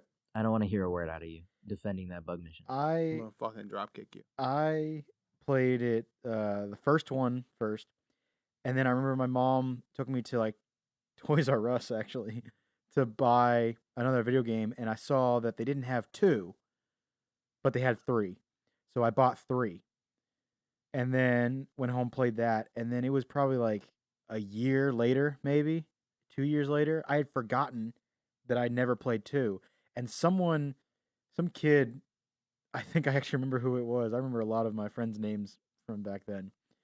But there was this kid. I was in the bathroom, like washing my hands or some shit. This guy comes in, and we start talking about Sly Cooper for some reason. This is in 3rd grade, by the way. I don't remember why I remember this so vividly.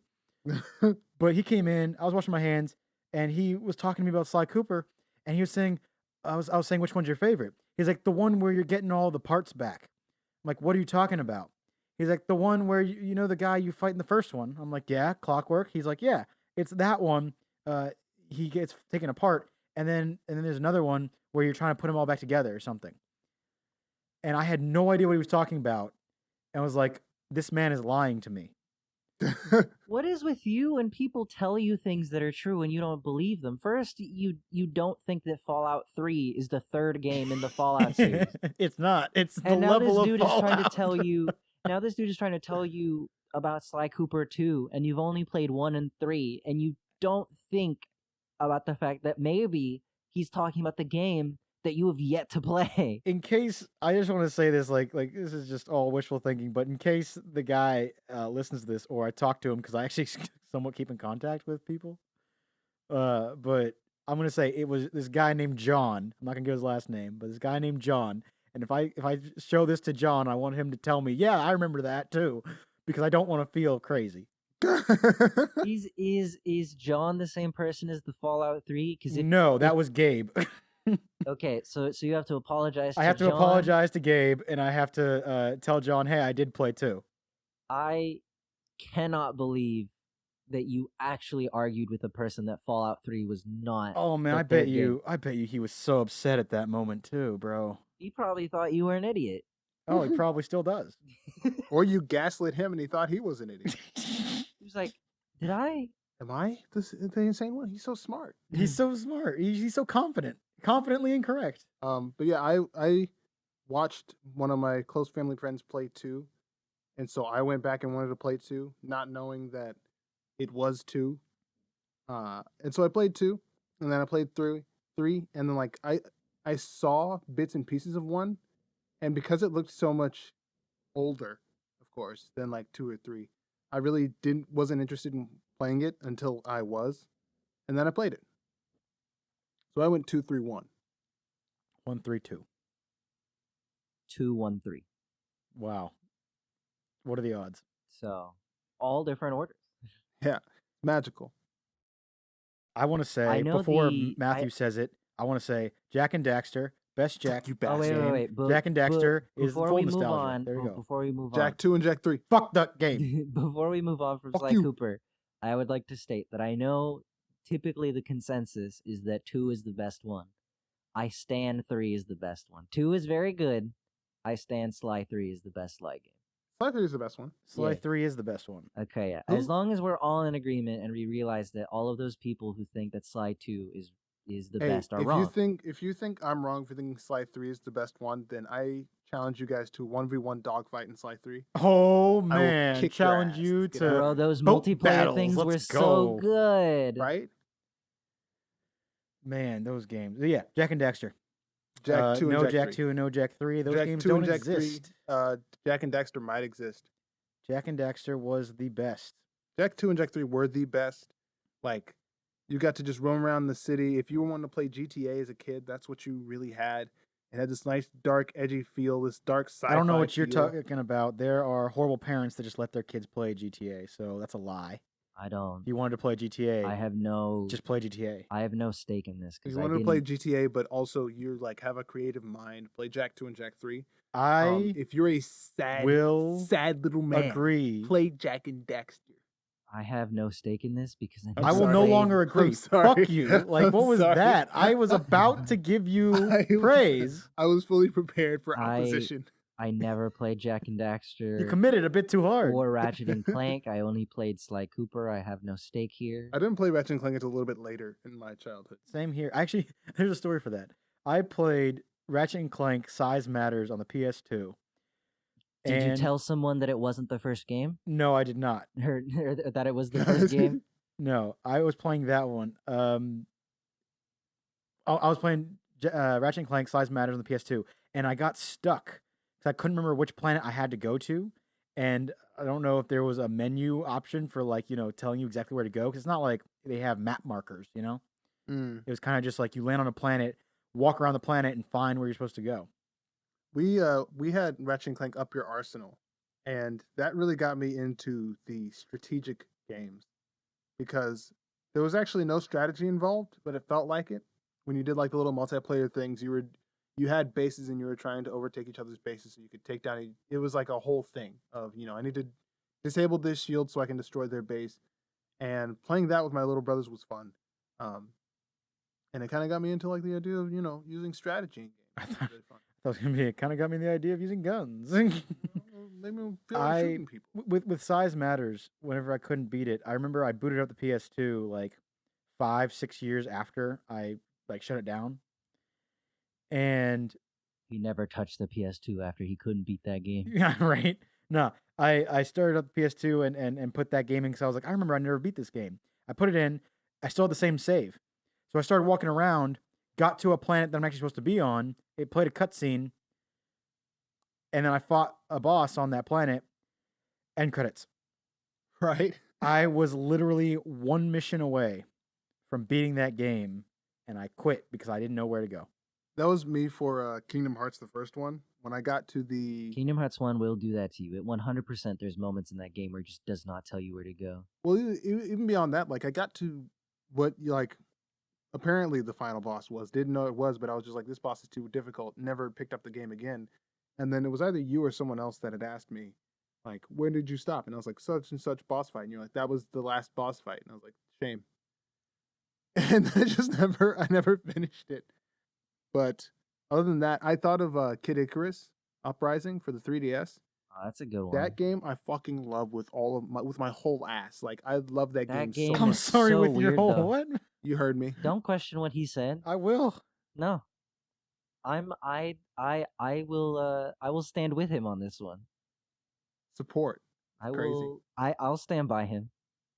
But yeah, that game beautifully crafted. The comedy's a little goofy, but I love a little goofy comedy. No, it's the perfect level of goofy that it's like it crosses the line, but the thing is that there's crossing the line from goofy into cringe.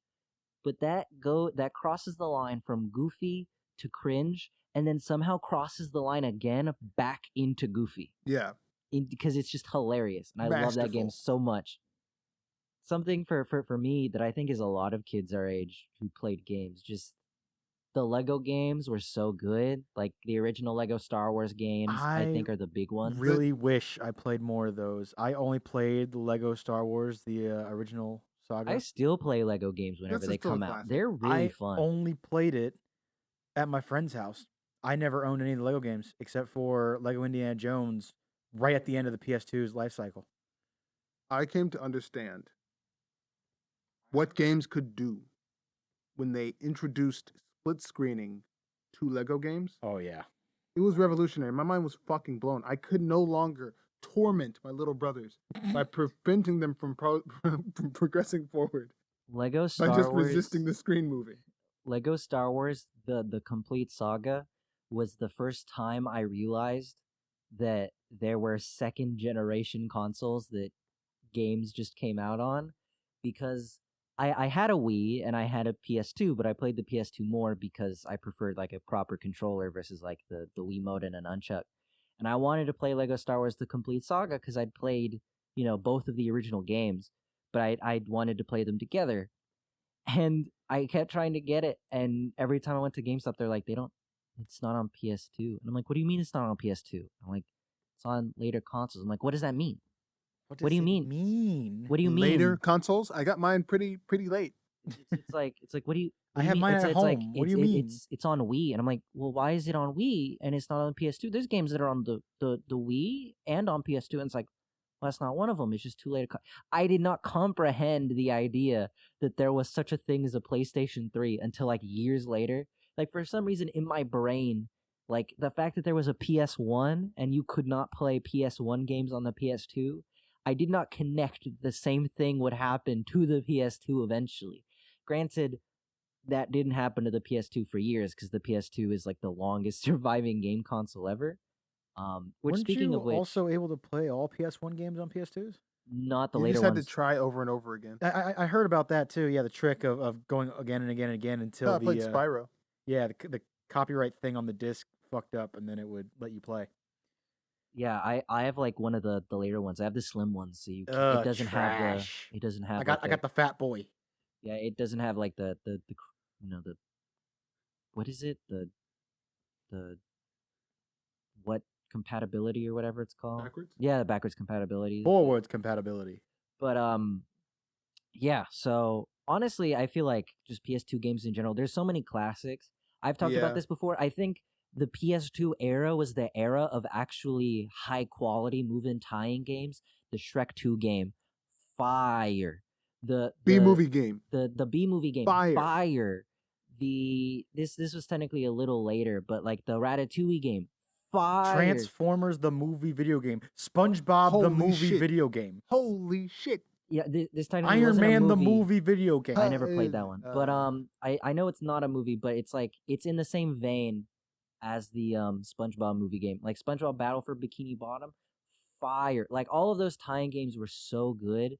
So just all of those just give me like the perfect dose of nostalgia. Oh, Madagascar the video game, fire. I still have that one. I forgot about that one. And I think also what we can lump together as well are the long-standing nostalgic games, depending on, which of us has participated in. I think of like Mario games in general, Mario Kart, Legend of Zelda. Is like, near and dear to my heart as a series. I did not play that until Breath of the Wild. I didn't play like any Nintendo. Like even when I had a Wii, I didn't really play Nintendo games that much. I played a bunch. What's the last one I was trying to get? Mortal Kombat. That was you and your family, bro. I didn't play Mortal Kombat. Yes, Actually, indeed. Did you guys didn't play Mortal Ape Escape at all? Kombat? I can't even lie. I was about to say. traded 2 or 3 Bionicles to a kid at school for like 3 or 4 games. One of them being Star Wars wait, Episode 2 or 3 3. Bionicles for 3 or 4 games? Yes. What is the state of this economy? What's happening? I didn't know. I was what, 10? But I was, even as a kid, I was setting up storefronts on the bus, just like, okay, who wants to trade? I was the tradesman you go to in RPGs, like, oh, I know where I'm gonna get my trade. It's dangerous to go alone.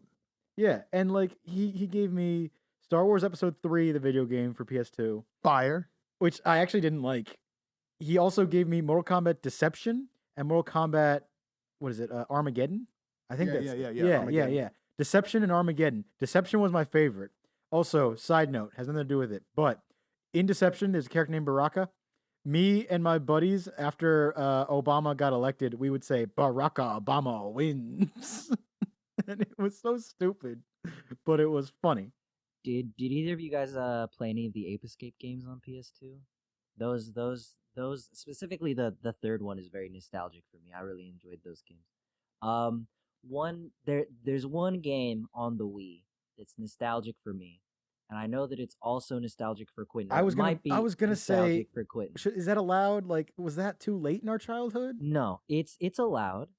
That's We were still in like middle school or elementary school when that game came out. were we? Yeah, What because we year did hadn't that met come yet out? when that game came out. Well, I know we haven't, but I mean, like, It was definitely like early middle school, late elementary school. So okay, I think there's this game called Epic Mickey. Now that's a game, that bro. that was definitely a game. I loved the aesthetic of that. I followed that ever since it was announced. Like, Yeah, I think I still have the Game Informer announcing it. It's a I really cool cover art too for that Game Informer. It looks that's dope. the first game that I told my parents that it was. I didn't say it like this, but it was pretty much along the lines of it's not enough to just own the game. I need everything for this game. Oh yeah, I And I didn't so even know they that they were got making me those. the box set thing that like has the collectibles. So it had like all these stickers. It had the decals you could put on the Nintendo nunchucks, and it gave me the nunchuck that was a paintbrush, the like side. Yeah, I one. also have the nunchuck I paintbrush. also It's dope. got the strategy guide, and I still have it. I also have the strategy guide. God, look at these nerds. Right? It's a good game, dude. Now there is a lot of missed potential that if you like read like some of the stuff they wanted to do for the game from like the Game Informer thing, they just weren't allowed to. Like they wanted It should have been so much better. Mickey, like they wanted Mickey to like look more and more like a rat and more evil if you chose like the evil options, but they couldn't really do that. So all they really do is like if you've played Infamous 2, uh in Infamous 2, if you're like a hero, he has like this heroic pose. And then if you're like a villain, he like stands with like his crotch forward. Now they don't have that in Epic Mickey, obviously. But in Epic Mickey, if you're a good guy, he has like his hero pose. And if you're a villain, he just has like this like he's like his body's like leaned forward and he's like and he has like all his hands out like he's like about to grab you like a little All his goblin hands, guy. 2 hands, right? Yeah, just 2 hands. Okay. But so there was a lot of stuff they wanted to do that game.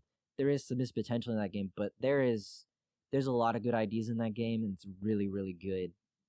That game's special. Now the sequel debatable. I never played but the sequel, but I saw it looked complete trash.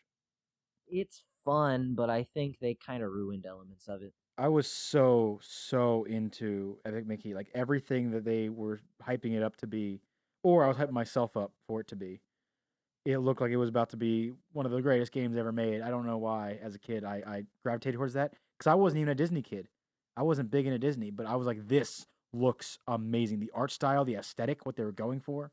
I mean, felt the aesthetic great. is still there. I think. It felt great. I also like how all the cutscenes are like painted and stuff. That's really good. That was pretty good too. Yeah, yeah. I like also whenever they were showing off how when you're going from world to world, you jump into the projector screen and it's Oh, a yeah. 2D platformer. Yeah, it's a 2D platformer, and all of the 2D platformers are based off of old cartoons. Yeah, that Those was are really so good. good, so good, dude. So Epic Mickey, I'll add that. I guess. Yeah, that can be mine too. For me, we had 2 NESs at home, and playing things like Duck Hunt and the original like Super Mario Bros. Fire, like both of them. Also, watching my dad play the Super Mario Bros. Game because he was play it over and over and over again. He knew just about every secret nook and cranny in the fucking game. Like if my dad was born in like the 2000s, he would have been like a speedrunner or some shit. Like it's insane to watch him play games like that. That he's in when he was playing games, there was no save file. So if you wanted to continue past the point that you got to before, you just had to play through the entire thing over again, Or leave the system on all night. or leave the system on until your grandma comes up and turns it off or something or something. Yeah, I only have one more, and it's not even like heavy, like nostalgia. Like I get all welled up inside. It's literally just a game I really enjoyed as a kid, and I was like, this is possible. Like this is what gaming can be, and that was Battlefront 2 on the PS2. Yeah, boy. Playing that when I bought that game, I hadn't played any game that was like so big, I guess. A game that like did so much with things being generated on screen, with feeling like big battles. I didn't know about Battlefield, right? At that time, I was a kid. But I got Battlefront 2, and I also saw on the back it said that online functionality was a thing. I didn't know you could play games with other people anywhere other than in the same fucking building. I didn't know that was a thing. when I got that game, and I was blown away by the prospect of it. However, for the PS2, you had to buy like a modem. Network adapter. Yeah, you had to do that. And I had no idea about that, but I got this game and was like, you can go online with this? How? And started like looking into it. Not by looking into it, I don't mean like looking online, more so just looking at the game settings and like trying to find how to fucking do it. But I couldn't do it. And I was like, what is wrong with this thing? I had that same exact experience where I'm like, it's online play. Now, granted, I don't think I would have been able to play anyone because by the time I figured that out, PS3 had long been out. But I think it's interesting how that game has stood the test of time, not only just for a lot of people's nostalgia, but I mean, people still get it on Steam and play it online because you can still God, play it online on Steam. Battlefront It has a 2. pretty decently large community online. Battlefront 2 is one of the greatest, like I said, it's not so nostalgic that this was the greatest thing ever, but it was just absolutely amazing in my eyes because I was blown away by what the possibility was. But yeah, I guess the last thing we could talk about is these books, nostalgic books. I know, Matt, you weren't really like a book reader, Yeah, especially as a kid. Yeah, I can't read. but I think I didn't really read Harry Potter that much. I know that's really nostalgic for a lot of people, but I guess what my generation of kids Harry Potter was Percy Jackson books were so good. Oh yeah, I read those. Those are classics. Those really are. That's why the movies were such a kick in the face. Oh, 100%. But yeah, I think obviously there's like a lot of books I read, like I read the Diary of a Wimpy Kid series and stuff like that. But I feel like in terms of standing the test of time for me and just stuff I think about regularly and stuff I remember really enjoying the read, the Percy Jackson books have a special place in my heart. I am cautiously interested in the show because I know they're trying to like turn the series into shows on Disney Plus now. So who knows? Maybe actually making them a show and giving them more time will have a better outcome, but we'll see. I have a book that the thing is I don't remember a lot about it and I don't remember the quality of the writing. So I'm kind of embarrassed to even say this. Is it going to be that vampire book series? Yes, it is. Twilight? No. No, not I Twilight. don't know the standards of Twilight, but no. There's this book series I read called The Chronicles of Vladimir Todd. And it was about a vampire kid who was like born to two vampires, I'm pretty sure. And he was in high school, going through high school. And every book was his next year. Like it was like freshman, junior, or freshman, sophomore, junior, senior. Like Harry Potter. And I don't know. Like I said, I don't remember if those books were good. I just remember they are. When I think of books that I read as a kid, those ones stick out in my mind. And I remember one scene in the books of like his friend was part of a vampire hunter guild or whatever. This is spoilers, but like, come on, book came out like 20 years ago.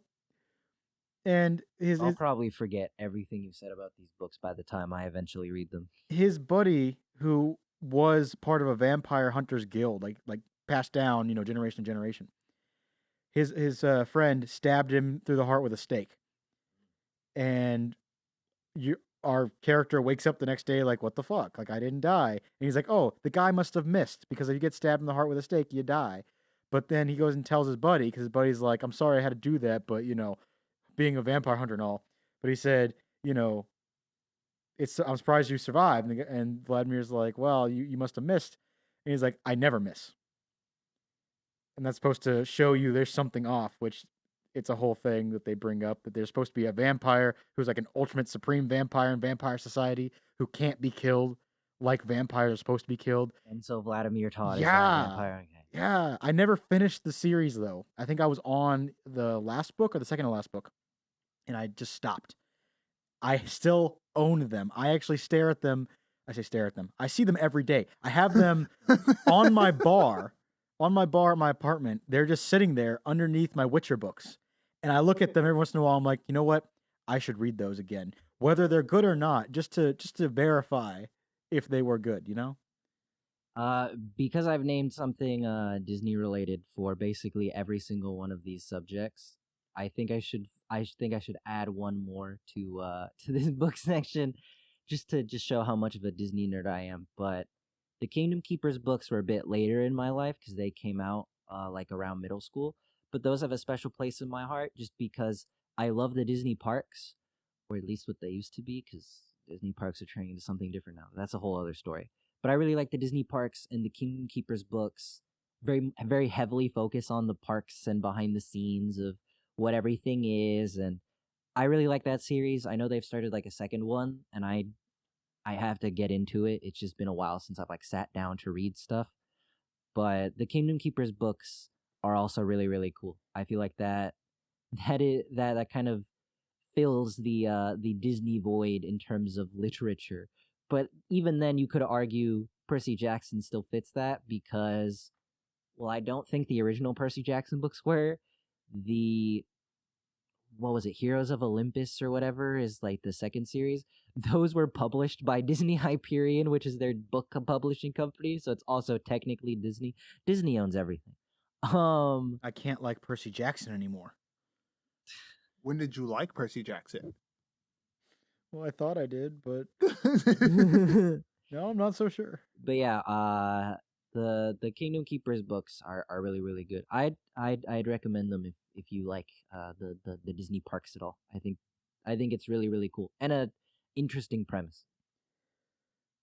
Well, with that is the last book you wanted to bring up, right? Yep. Okay, so with that, I believe that is going to be the end of the topic of nostalgia. We had some good laughs. We had some small rants. I think the beginning of the podcast might be some of the most chaotic, funny stuff we've ever done. I don't even know what this one, man. It just was something that came to me whenever me, Matt, and a friend were talking, and it was just like, this has to be recorded. It was so funny. What we said was so much better the day of. You can never repeat it, you know. It's never better the It's never the next day. same. It's never the same. But I hope this at least gets across a fraction of the humor that was experienced whenever I gave my rant on the Rudolph movie. I mean, at the very least, hopefully our Bo-bobo-bo just complete tangent for like 30 minutes was good. Yeah, I also hope that the hatred of the internet doesn't come upon me with the pronunciation of Naruto. Naruto. We will kill you before they do. We're in the same room as you. I really hope so. Thank you. But anyway. I want you to look at how Matt's looking at you right now. Oh, he's prepared. He's ready. So, with all that, I think it is time for our recommendations. And I would like to ask Short Boy Estefano his recommendation for the week. I'm not even going to acknowledge what you're calling me at this point. You just did. I mean, I'm not going to repeat what you said. It is what it is, I guess. This past, or like I think 2 weeks ago, they were having a sale on the PlayStation Network for Sega games for some reason. I don't know why they were particularly doing it, but I remember last year during the Game Awards there was a game called 13 Sentinels Aegis Rim, and it was nominated for Best Narrative. And usually, a lot of awards for the big things like Best Narrative and stuff like that, a lot of the nominations go to bigger games that are either the big hard hitters of the year, the Spider-Mans, the God of Wars, those type of things, or games that are like middle of the road but still have their fan bases, like a Persona. And this game is still made by Atlas, but I was still interested in what made it pop onto that list, considering I'd never heard of it before. And even though it's made by Atlas, they didn't really like push it in the States as far as I know. But I bought it, I started playing it. It is one of the most creative games in terms of how it handles its narrative that I've ever played. I will warn you, if you're interested in playing it, it's not much of a video game for good portions of it. Its meat and potatoes of the story sections are very much, I'd say it's like a 2.5D kind of version of a Telltale game where you just kind of talk to characters, but they also kind of eliminate the ability of choice. It's just kind of just watching the story happen. That being said, I think the story is very, very good.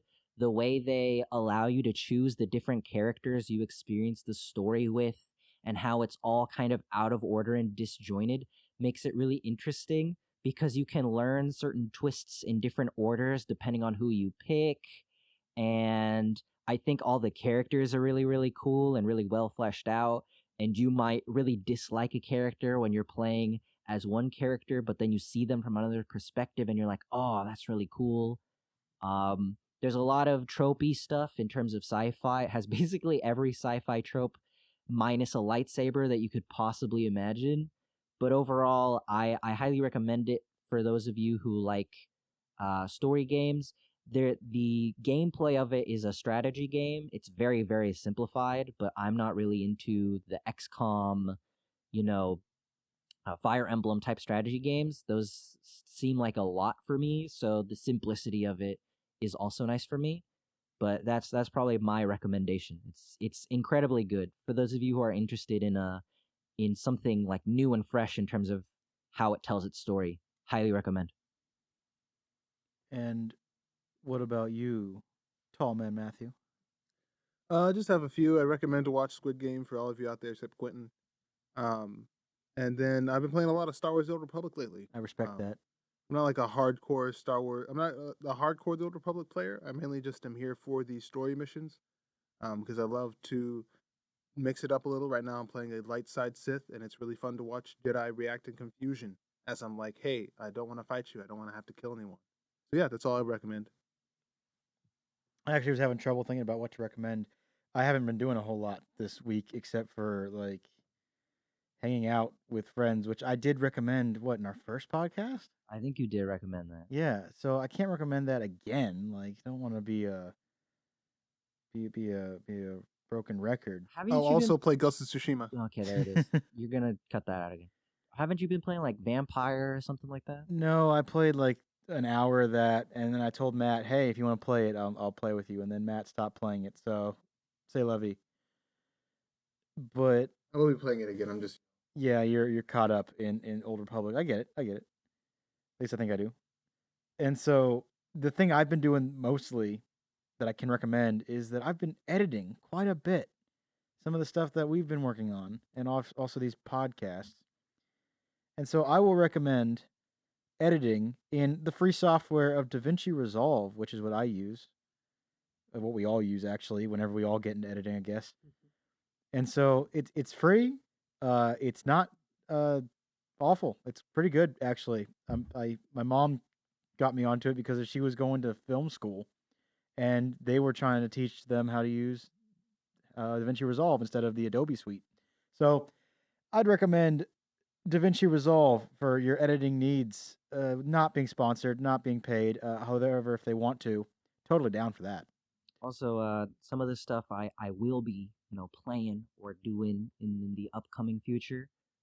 As of this recording, though, by the time it's uploaded, it'll already be out. I will be playing the Guardians of the Galaxy game that's coming out. I'm looking forward to that.